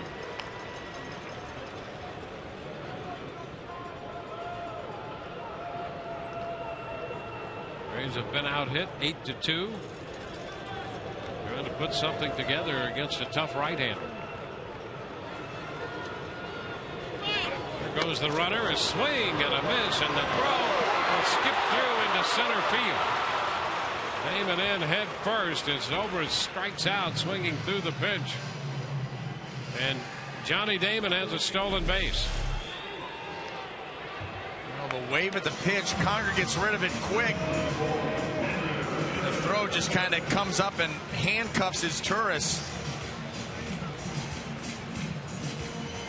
Johnny Damon gets in there safely, not realizing that ball had squirted into center field, had a chance to maybe get up and get to third base here with just one out. Now Manny Ramirez is the hitter.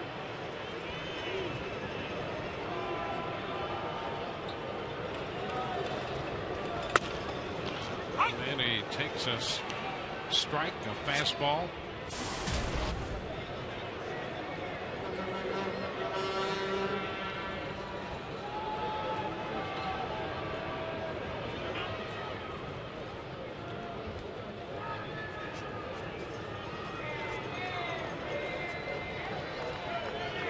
Weaver has walked 3, 2 in the 5th, and 1 here in the 6th inning.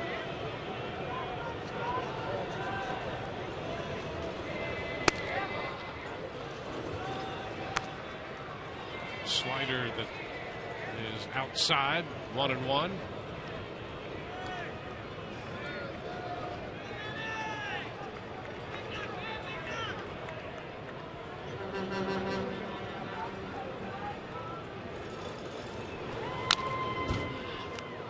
And down in the count. He went 3-2 and then was called out looking on a curveball in the first, and then got behind in the count, missed a fastball out swinging in the 4th. He's behind right now, 1 ball, 2 strikes. And Jared Weaver's been kind of working Manny away, trying to get him to chase some stuff, and then gets ahead of him. Comes in. 2 balls, 2 strikes.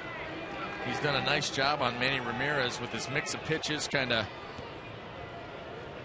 throwing some balls up in the middle of the plate, away, breaking balls, getting him leaning out there, looking out there, and then popping him in. Got him with the fastball last time, and that breaking ball that he caught looking on him was like a front door breaking ball. Kind of started it at Manny and broke it across the middle of the plate.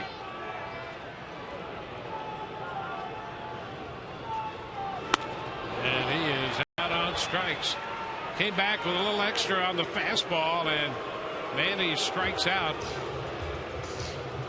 Well, he's got Manny confused. He's got me confused. I think he's got everybody confused. Manny swung at that fastball away flat-footed. I think expecting something off-speeded in. You could see the knees are locked up. Watch how awkward the lower half. Right there, nothing into it. Completely fooled.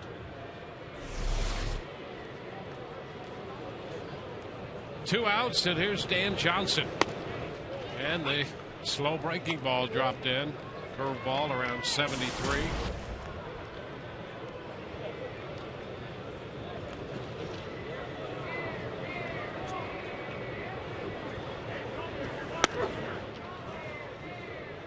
One and one.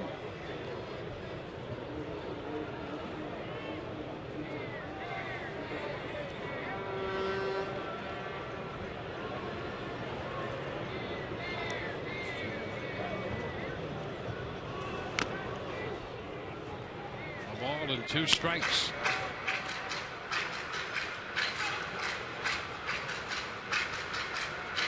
Well, Weaver's on the verge of his 100th pitch of the night. He's ahead of Dan Johnson with 2 outs here in the 6th. Moves him back a little bit. 2-2. I mean, his pitch selection has been essentially fastball, breaking ball, and then the variations of speed on that breaking ball. I think he was as quick with the fastball as any pitch he made tonight on that last pitch to Ramirez. He just locked him up. I mean, he's been just moving the ball. The guy's got a great feel for pitching. We've kind of seen this through now. The Rays, this is their 4th game of the season, and every starter that has run out there against them, you hope that that's just how they're on that night and that it's not indicative of a game plan issue that is easily executed against this lineup. Johnson fouls it, that curveball, and just trying to stay alive right there. You get out the front foot on that off-speed curveball. Well, you know, that's what Jared Weaver does. He has good command, so he works ahead in the count a lot. He's got different speeds on his breaking pitches, and he puts hitters on the defensive. You don't see him with that real aggressive swing, just kind of feeling for the ball. That you get bad contact, you get strikeouts. A high foul, well foul, and deep up the right side. You know, we've seen some awkward swings out of Rays hitters tonight. That's just good pitching.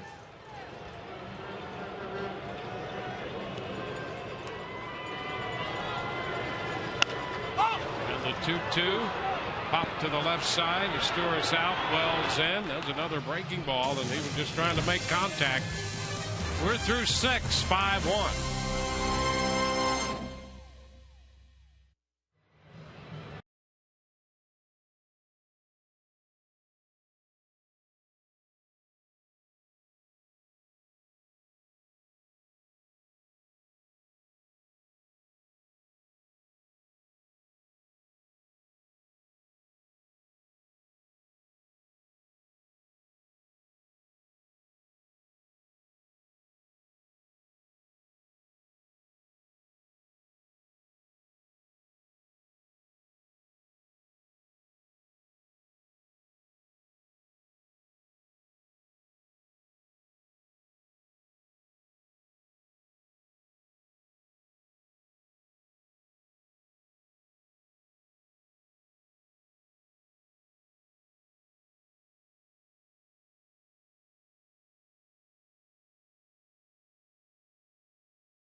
Here, and we had hand-to-hand combat demonstrations, and we toured the KC-135 refueling plane, and I'll tell you, that's quite an event over there. And we also had lunch.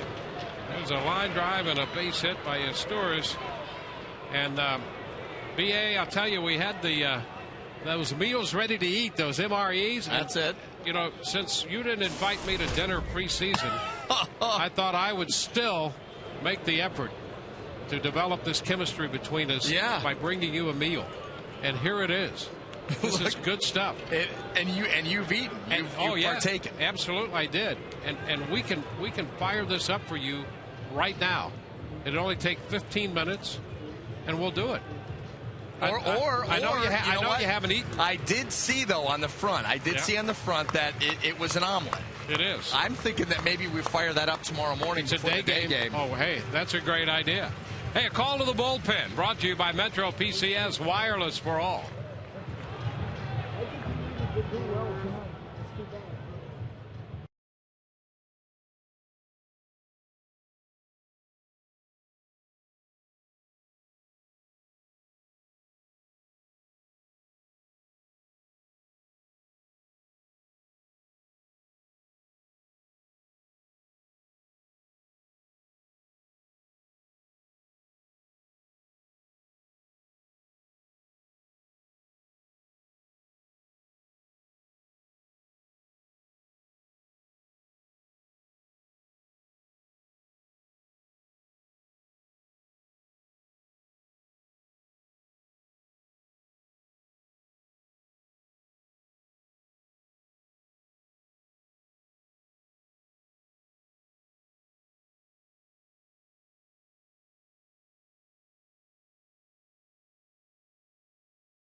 Niemann, who struggled in the early inning plus of this game, and he winds up pitching into the 7th, 6+ innings, 9 hits, 5 runs. He walked a man, has 4 strikeouts, charged with 5 runs, responsible for a runner on. And Juan Cruz takes over to face Howie Kendrick. So maybe Cruz can get this guy out. Pitch is high, 1 ball, no strikes. He hasn't been long for the Rays, hasn't been around that long, so, yeah, you know. There you are. Let's hope so, because Kendrick has a single, a walk, and a triple tonight.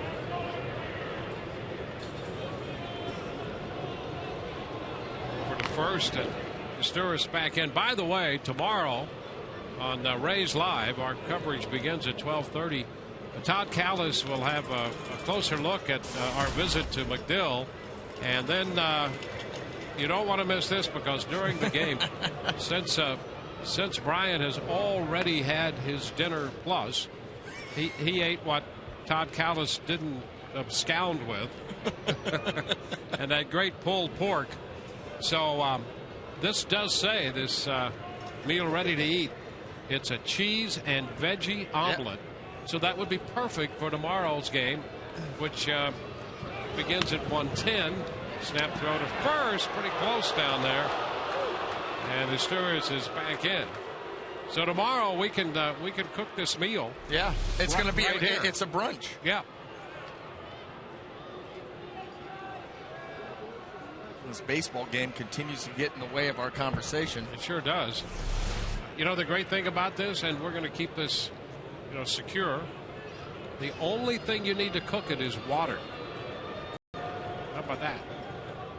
That's tough to wrap your mind around. Runner takes off. The pitch is a strike, and the throw is not in time. The Sturis steals second base. So they steal their way into scoring position. Angels continue to be aggressive. It's part of their game. That ball got away from John Jaso. Came out a little hot, a little high. He didn't get all the way through that throw, and that's why that ball sailed on a little bit. Now it's 3-1.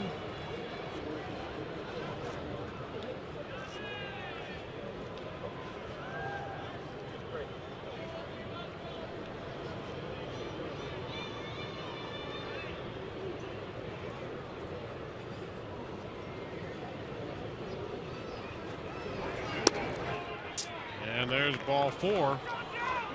So Cruz walks Kendrick.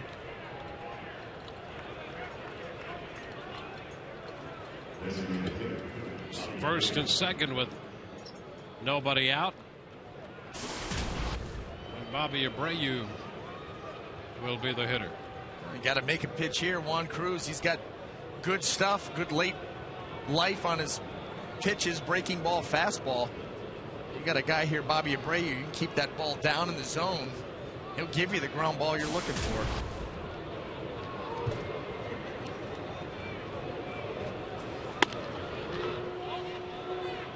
Inside, 1-0.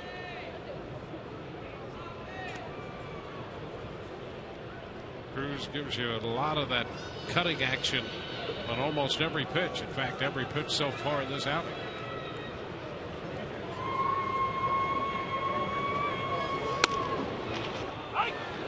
1-1.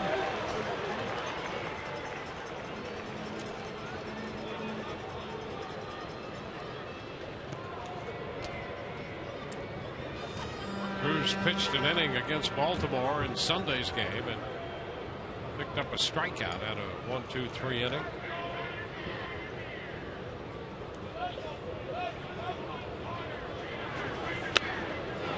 And this one deflects back to Cruz, throw to third, out there. How about that for a play? That pitch off Jaso ricocheted back to Cruz, who had the presence of mind to make a play at third on Sturis, who was trying to advance. Well, we've seen John Jaso he got crossed up earlier in the game on a curveball from Jeff Niemann, and here again a fastball He's going down to catch that as if he's expecting breaking ball. That's the second time, but off of his shin guard. And Juan Cruz alertly gets to it, gets it over to third base, and Sean Rodriguez gets the tag on the shin. Good call. One of the more unusual putouts at third you'll ever see. That ball ricocheted on the cross-up. Ricocheted right back to Cruz. So there's one out. Well, the Rays got to do a better job on that pitcher-catcher exchange. That's 2 times here.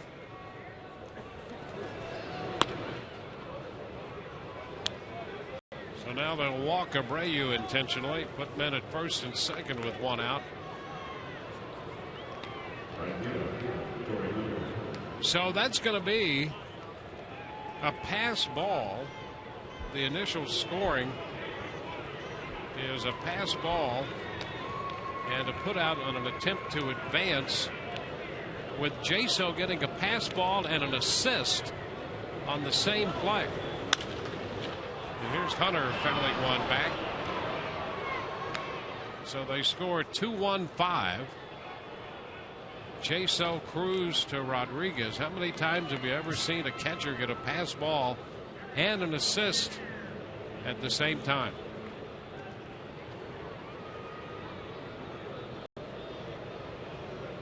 I hope it doesn't get any more complicated than that, because I'm not sure we can be on top of that.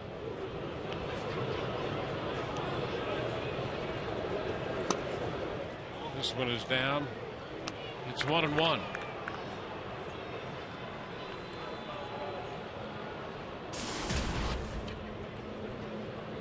We're in the 7th. The Rays trying to hold the Angels. A team that had 19 hits in their most recent game, coming into this one and lost 12-9.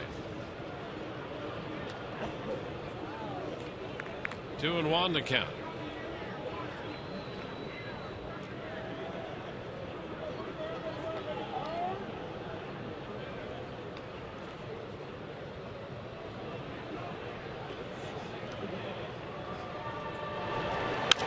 Ground ball third. Rodriguez to Zobrist. That's one. Zobrist to Johnson. That's two. 5, 4, 3 on the double play. The Angels do not score. Ball game heads into the bottom of the 7th. 5-1 Angels.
For the game today, took a serious fall out by our production truck, and she is in Bayfront Hospital tonight with a significant injury. And Michelle, always in a great spirit, one of our favorite people on the crew. She is the duet operator responsible largely for what you see on the graphics on your television. Our thoughts and prayers go out to Michelle and her family. Guys, back to you. Yeah, and we doubled and tripled that. She is a wonderful person, and we are sure that she will recover and be back soon. Upton goes after the first pitch and rolls it to Historis at shortstop. 1 pitch, 1 out. Bottom of the 7th underway. So the Rays getting down to a point where they need to get some base runners against this tough right-hander, Jared Weaver. Yeah, running out of time. Jared Weaver, a big reason why, but you're right, Dwayne. Here coming down to the bottom of the order, bottom of the 7th inning. Down by 4. Got to start putting some pressure on this Angel offense or Angel defense. Matt Joyce takes a pitch upstairs, 1-0.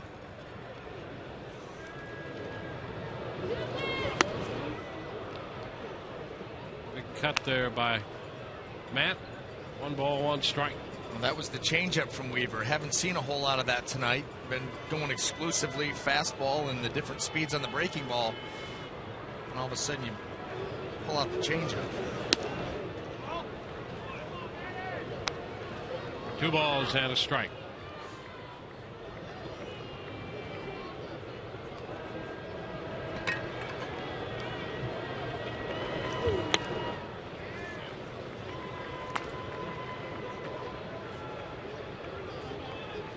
He is at 108 pitches.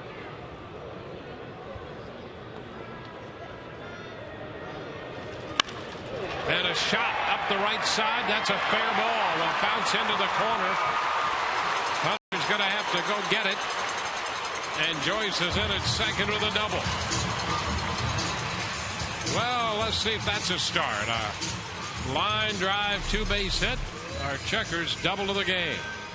Just didn't get the ball where he wanted it. Matt Joyce, good job of pulling the hands through and being quick inside. You see it here.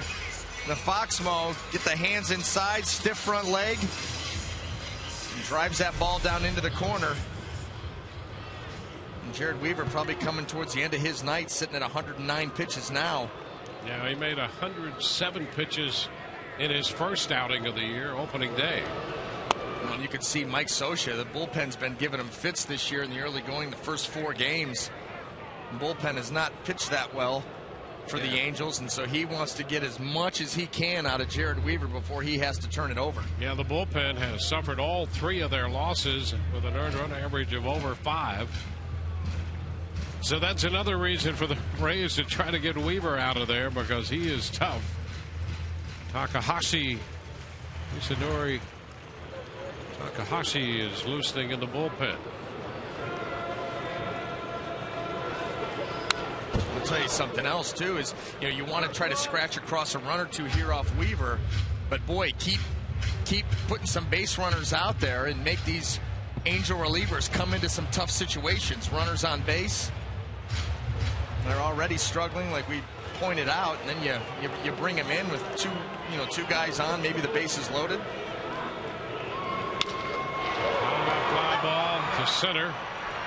Burgess makes the catch. 2 outs. Now put yourself to the ultimate test at TampaBay.com/FanDuel for your chance to win real money with your sports knowledge. Play today and win today at TampaBay.com/FanDuel. That's TampaBay.com/FanDuel. Well, that's going to be a night for Weaver. He's made 112 pitches, and we'll see the left-hander when we return.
So the new pitcher will be left-hander Hisanori Takanashi. Takahashi just turned 36 years old. He's on in relief of Jared Weaver. But that's the fourth appearance already. Yeah, I was going to say, you can see that Mike Scioscia been getting some use out of Takahashi. By the way, they've taken the pass ball away from Jaso, and it's just a fielder's choice on the advance, and the player was put out at third. Well, I know I'll sleep better tonight. Elliott Johnson, the pitch is down and in. He's pinch hitting for Brenyak. Elliott, a switch hitter, who's hitting right-handed against Takahashi.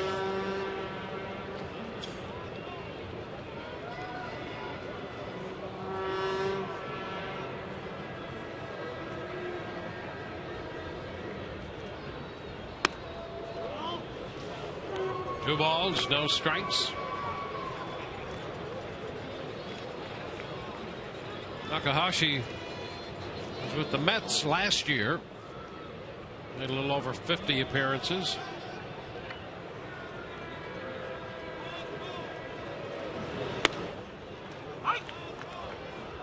It's a strike, 2-1.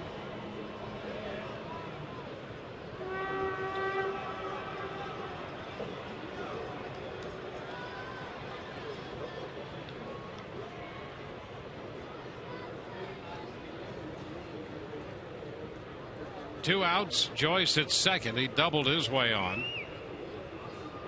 2-1 the count.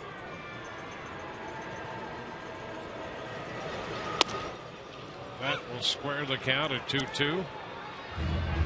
Well, 2-1 equalizer, the changeup. Hitter looking for something predictable, something he can drive, and Takahashi drops in the 2-1 changeup, get this count back to even. So Felipe Lopez on deck. If the inning continues, he apparently will hit for Jaso.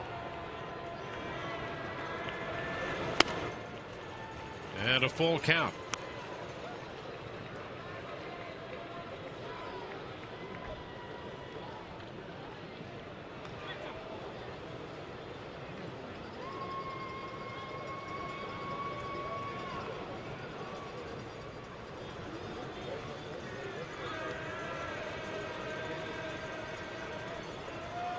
And ball four. So Johnson draws the walk.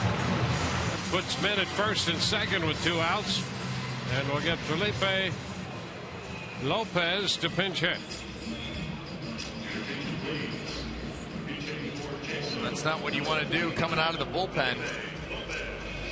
Come in and walk the first guy that you face. And now Felipe Lopez comes up here with a chance to once again catch one pitch.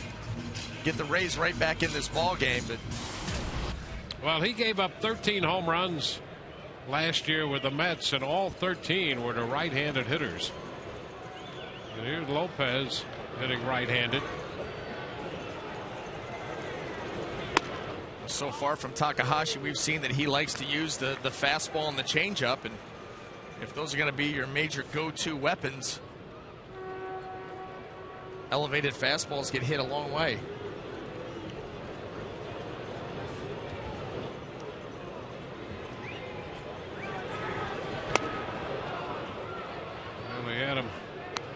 Out in front, chasing that pitch. 1-1. Good changeup here by Takahashi, keeping it down in the strike zone and away from Felipe Lopez.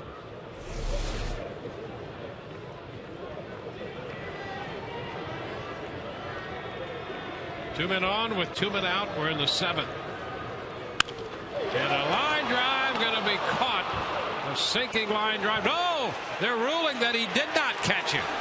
Historis thought he caught it on that low sinking line drive, and Sam Holbrook says no, and we're going to have I don't know how big it's going to be, but we're going to have an argument from Mike Scioscia on that one.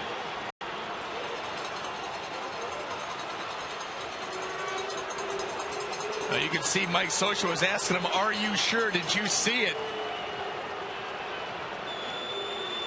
Sam Holberg said, I saw it bounce.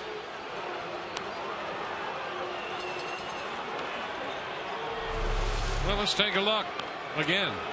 Well, the eagle-eye view here. It looks like a catch from there. Although that's the... Yeah, I thought it was a catch, but it's going to be a base hit instead. Yeah, well, we'll take it. So that's a pinch hit for Lopez. Actually, the Rays will take it. I say we'll take it. However, I don't wear a uniform. There's no number on the back of this shirt, so we'll stick with the Rays. We'll take it. Okay. I haven't gotten a hit lately either, or struck out anybody. So, well, here's the opportunity. Bases loaded here, 2 outs. Johnny Damon. Damon is 1 for 2 on the night. He has singled and walked, and he takes a strike. So, Matt Joyce is at third. Elliot Johnson at second. Felipe Lopez at first.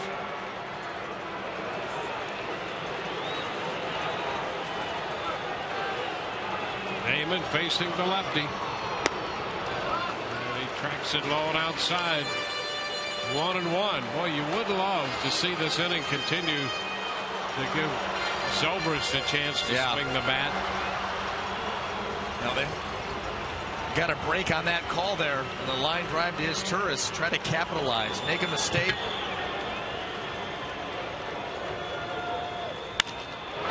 Into left center field. Wells on the run though, and he makes the catch to retire the side.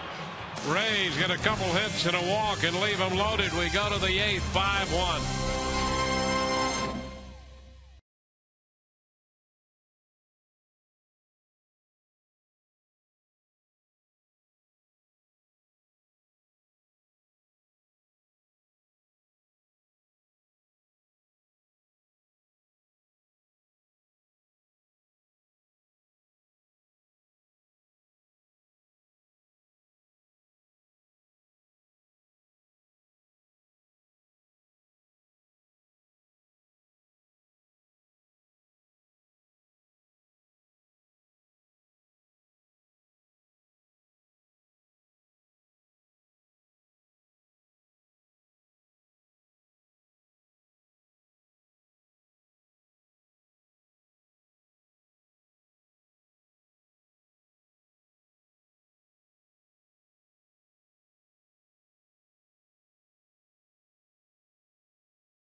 Here's tonight's Auto-Way poll question. Who do the Rays need to step up the most while Evan Longoria is on the DL? TB1, Sean Rodriguez. 2, Felipe Lopez. 3, Manny Ramirez. 4, BJ Upton. And 5, Ben Zobrist. Text your vote to 789-789. Standard message and data rates apply. Well, changes here for the Rays, and we'll sort these out for you in a moment as Vernon Wells prepares to step in against Kyle Farnsworth. Farnsworth follows Niemann and Cruz to the mound.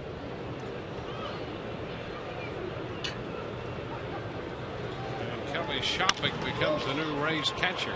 His pitch is skied into center field, and Upton is there. He makes the catch, 1 away. So Farnsworth on the hill, Shopping behind the plate. Lopez stays on to play third base after pinch hitting. Johnson, who pinch hit, stays on to play shortstop.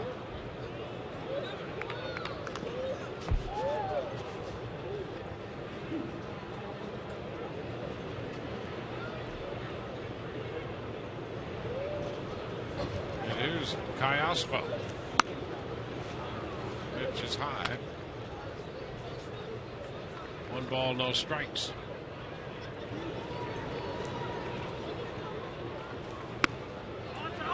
This pitch is wide, 2-0.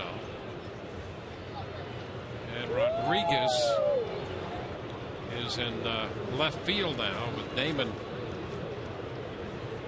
out of the lineup. Ground ball to first, and Johnson makes the pickup and steps on the bag. 2 gone. So the Rays in the outfield have Rodriguez in left, Upton still in center, and Joyce still in right. There's Sean. And Lopez and Johnson on the left side of the infield at third and short. Zobrist and Johnson still on the right side at second and first. Shopik is now catching in the place of Jaso with Kyle Farnsworth 2 outs into the 8th. Trumbo takes a strike. Kyle Farnsworth was part of that visit to MacDill Air Force Base today, and he participated in the hand-to-hand combat demonstration. 0-2, and we'll have video documentation of that on Rays Live tomorrow. We'll greet you at 12:30. We'll have the split screen of the hand-to-hand combat at MacDill and then the hand-to-hand combat with Paul Wilson from a few years ago.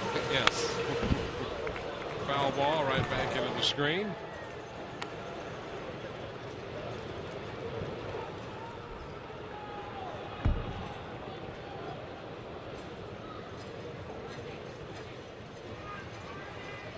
Top half of the 8th.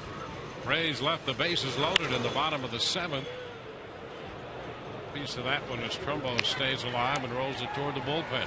I'll tell you what you've seen out of Kyle Farnsworth tonight is what the Rays hope to see all season long. He's come in, he's pumped strikes, worked ahead in the count, and he's able to do that consistently. He is very tough to hit, got a plus arm, he's very durable.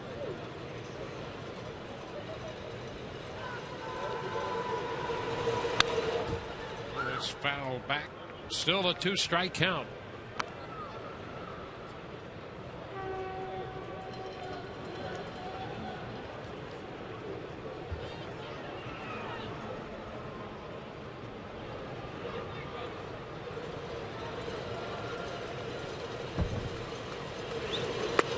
And a cut and a miss. 1, 2, 3 go the Angels. We go to the bottom of the 8th. 5-1 Los Angeles.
Summer Concert Series presented by Hess Express. This year's roster features artists like REO Speedwagon, Darius Rucker, Goo Goo Dolls, and Miranda Lambert. Visit RaysBaseball.com for the full lineup of Rays Saturday nights presented by Bright House Sports Network. Ben Zobrist leads off, and the pitch is a strike on the outside corner. Ben looking for his first hit of the night as the Rays trying to put something together, facing Isanori Takahashi.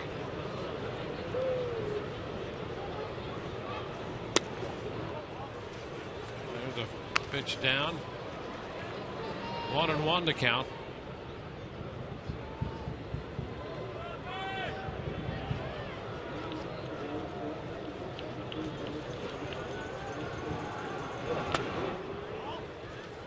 Two and one.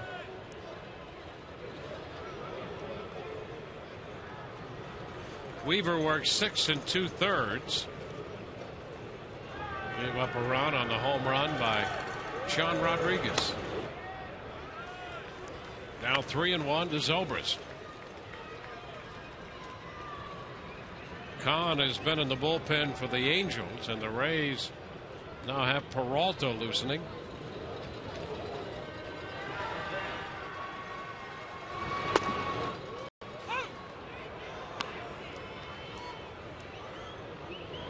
Full count.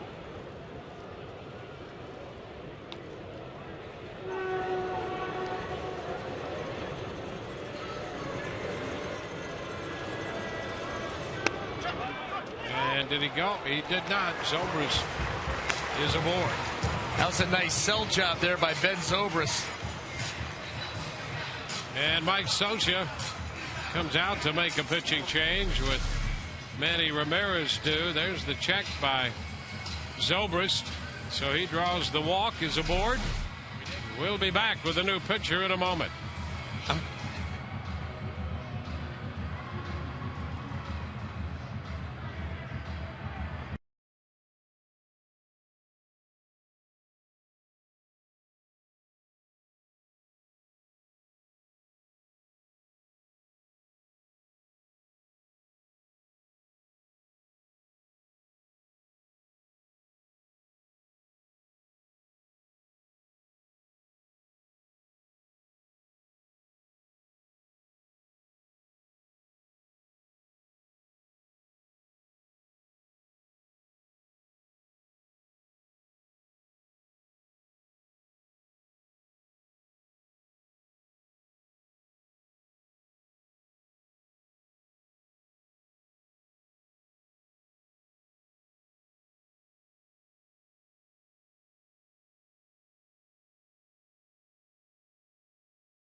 Take your ticket stub to any Cane's Furniture store and get a coupon for a free Papa John's pizza. Plus, sign up at Cane's Furniture for a chance to meet one of your favorite Rays players. Cane's, quality so good, it's guaranteed for life.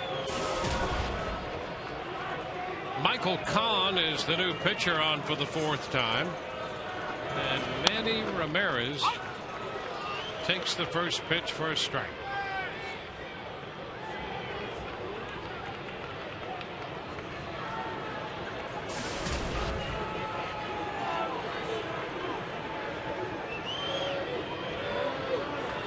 Leadoff walk by Zobrist, and he fouls it back. That's out of play. 0-2.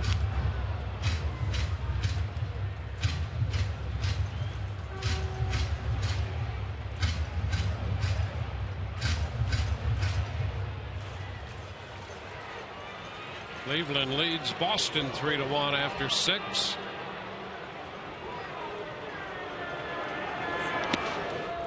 What a scoop right there by Conger. 1 ball, 2 strikes, and the Yankees, after 6, have a 4-0 lead on Minnesota. Another home run for Teixeira. The Twins really struggle when they go into the Bronx, don't they?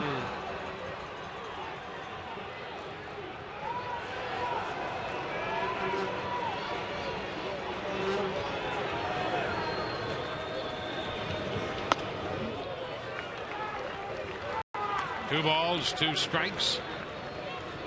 The Rays trying to make some hay against the Angels bullpen.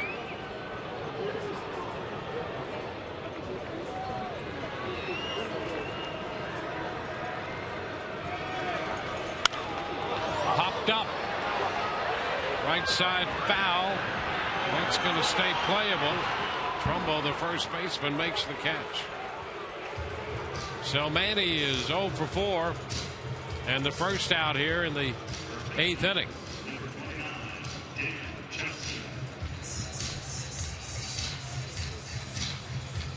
Now it'll be Dan Johnson.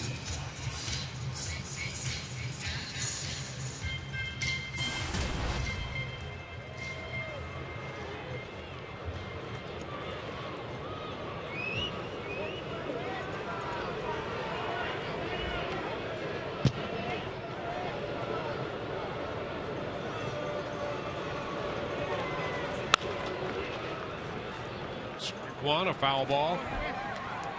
2 of the 3 losses by the Angels have come on home runs, walk-off variety, and Kahn gave up a walk-off home run Friday night in Kansas City, which was the first home run he's given up in his brief big league career.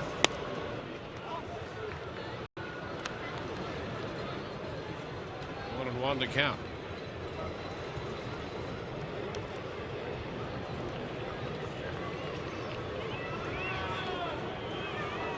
Zobrist off first. Johnson fouls a fastball back. 1-2. Well, Johnson got a fastball out over the plate there. Yeah, you can see he knows that was the pitch he wanted to drive. Wanted to get good extension. Just missed it.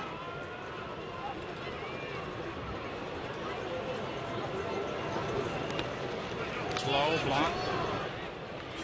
It's 2-2. You could see Conger back there behind the plate for the Angels. Very active. Good athlete. Moves well laterally. You saw that on the pitch that almost ended up in the Rays dugout.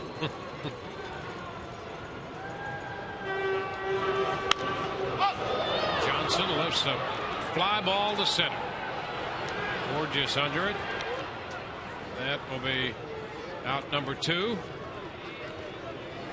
Well, join us as opening week continues tomorrow. The Rays take on the Angels. Tickets start at just $9. So grab some friends and make some memories. Visit RaysBaseball.com to get your tickets.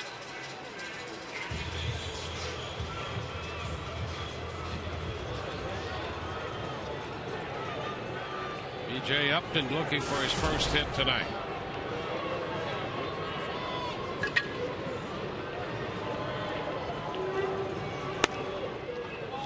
Pitch is down.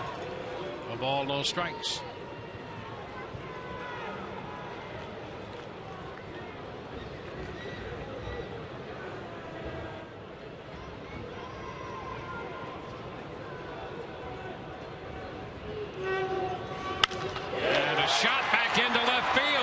That ball's well tagged. Gone. Home run for B.J. Upton. A 1-0 pitch. He turns on a fastball and lines it out of here. And the Rays make it 5-3. They get a big blast from B.J. Upton.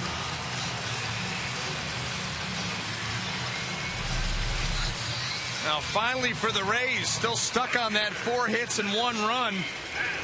B.J. gets a ball out over the plate. Short, quick to the ball. He hits it on a line. The ball got out of here in a hurry, and the Rays climb back in it, slice that lead in half. Ball within 5-3. Matt Joyce. Pitch is down and into him. There's a mid-90s fastball on the backside of that home run.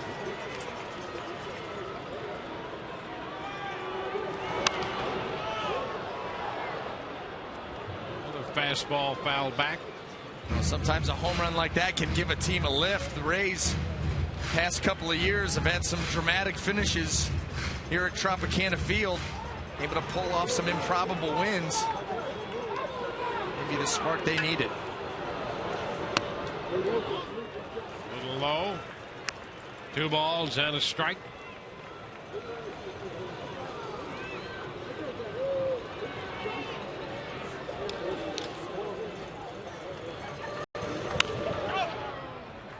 Two balls, 2 strikes, and a foul ball. Well, a run off Weaver on a home run, and now 2 runs off Kahn, and they came on a home run. One of those runs charged to Takahashi. And the count is full.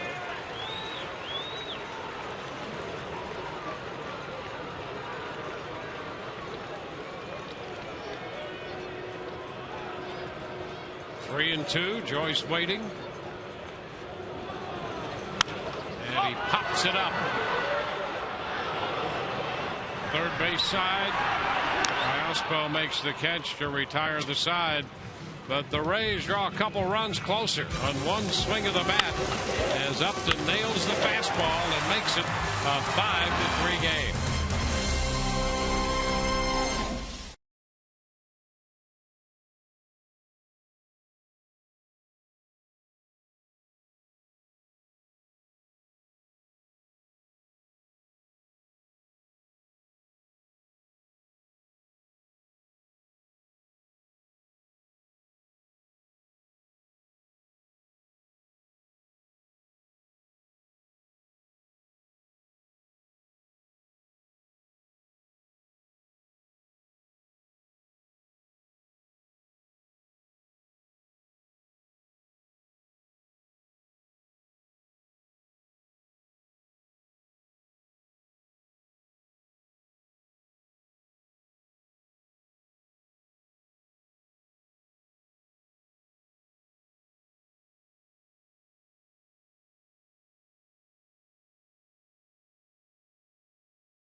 The 2-run home.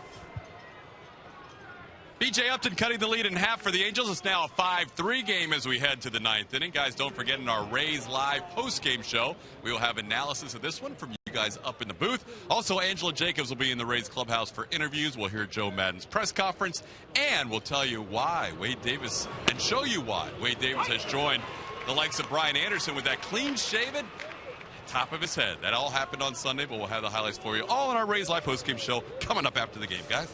All right, Hank Conger leading off here in the bottom of the top of the 9th with the Rays down by 2. Well, Peralta on the hill. Foul ball ripped up the right side. 2 strikes. Peralta follows Niemann, Cruz, and Farnsworth. You see the numbers from last year. Joel Peralta, shutdown reliever for the Washington Nationals. That's why Joe has him in this situation. Come in here, hold this lead to 2 runs, and give the Rays offense an opportunity in the bottom of the 9th.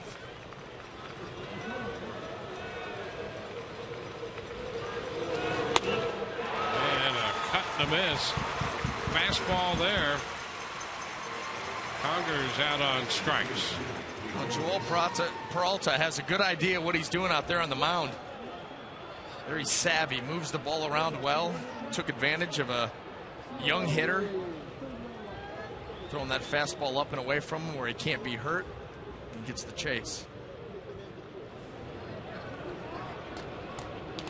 Here's the center fielder, Peter Borges.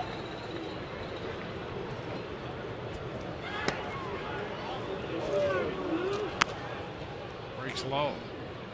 Some nice snap to that pitch. Yeah, that looked like a good breaking ball right there. Like it had enough of the strike zone.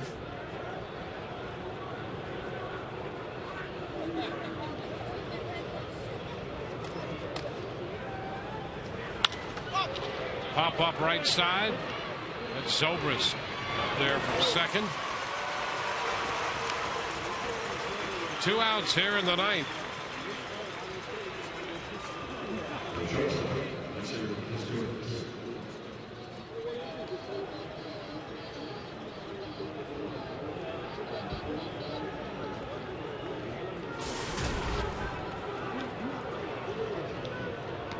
The top of the order is Stores. Singled in the 7th inning. And the pitch is a strike.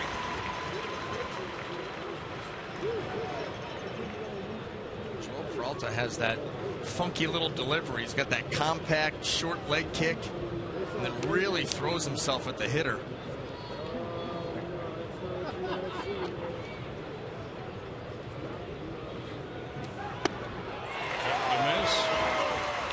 And he's able to create a lot of deception. You see kind of hunched over here and then a lot of stuff come flying at you. Big leg kick on the turn.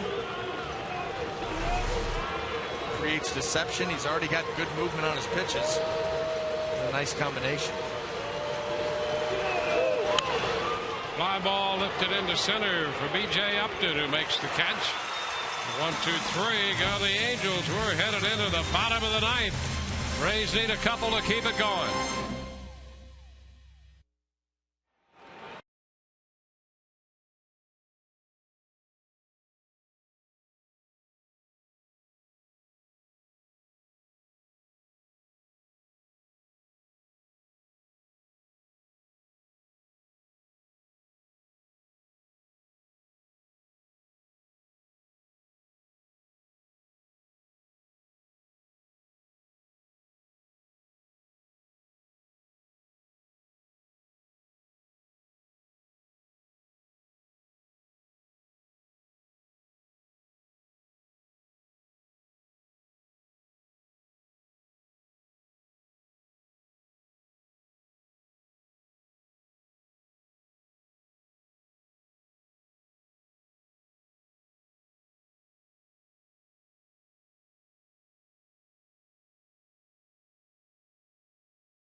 Nation, the largest automotive retailer in the country, so we can do big things.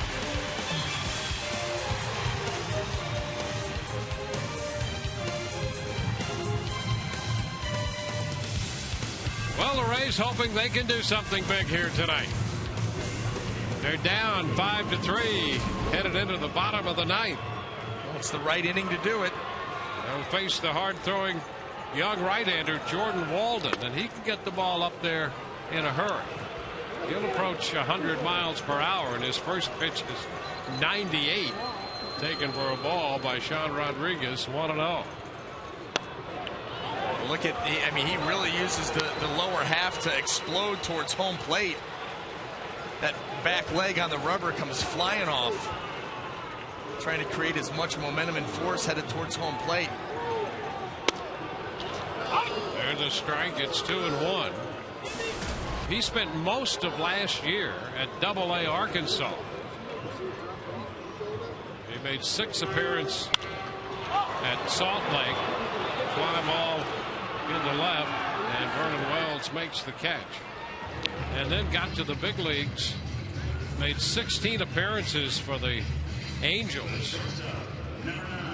0-1 with a save and a .235 earned run average. His first career save picked up at the expense of the Rays. And he had a very good spring. In fact, he's still the only guy in their bullpen who hasn't given up a run yet. And that was through 1 series. Yeah, that bullpen had been struggling. I'll tell you what, you run the ball up there 97, 98 miles an hour, and you can throw it over the plate. You're going to have a long leash. Well, you know, here's this young right-hander, Fernando Rodney.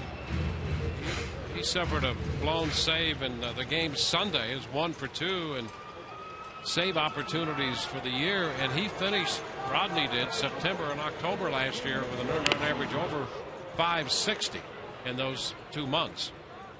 Well, Fernando Rodney, boy, he talk about a maximum effort guy. His problem is command. You know, falling behind in the count, getting into bad counts. So Walden gets the opportunity here tonight.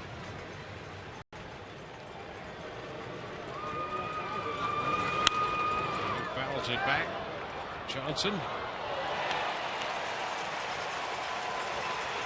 Still a ball, 2 strikes.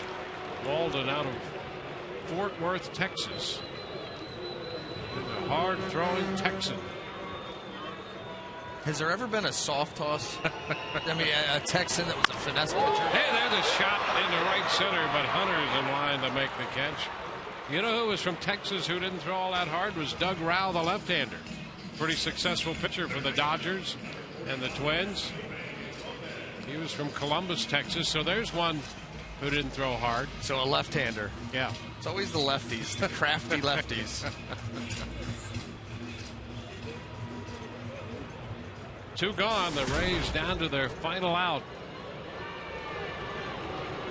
It's Felipe Lopez. Fouls it back. That's a strike.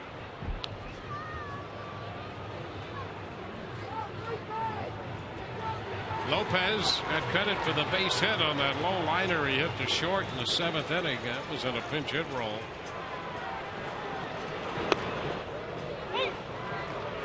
A breaking pitch for a strike.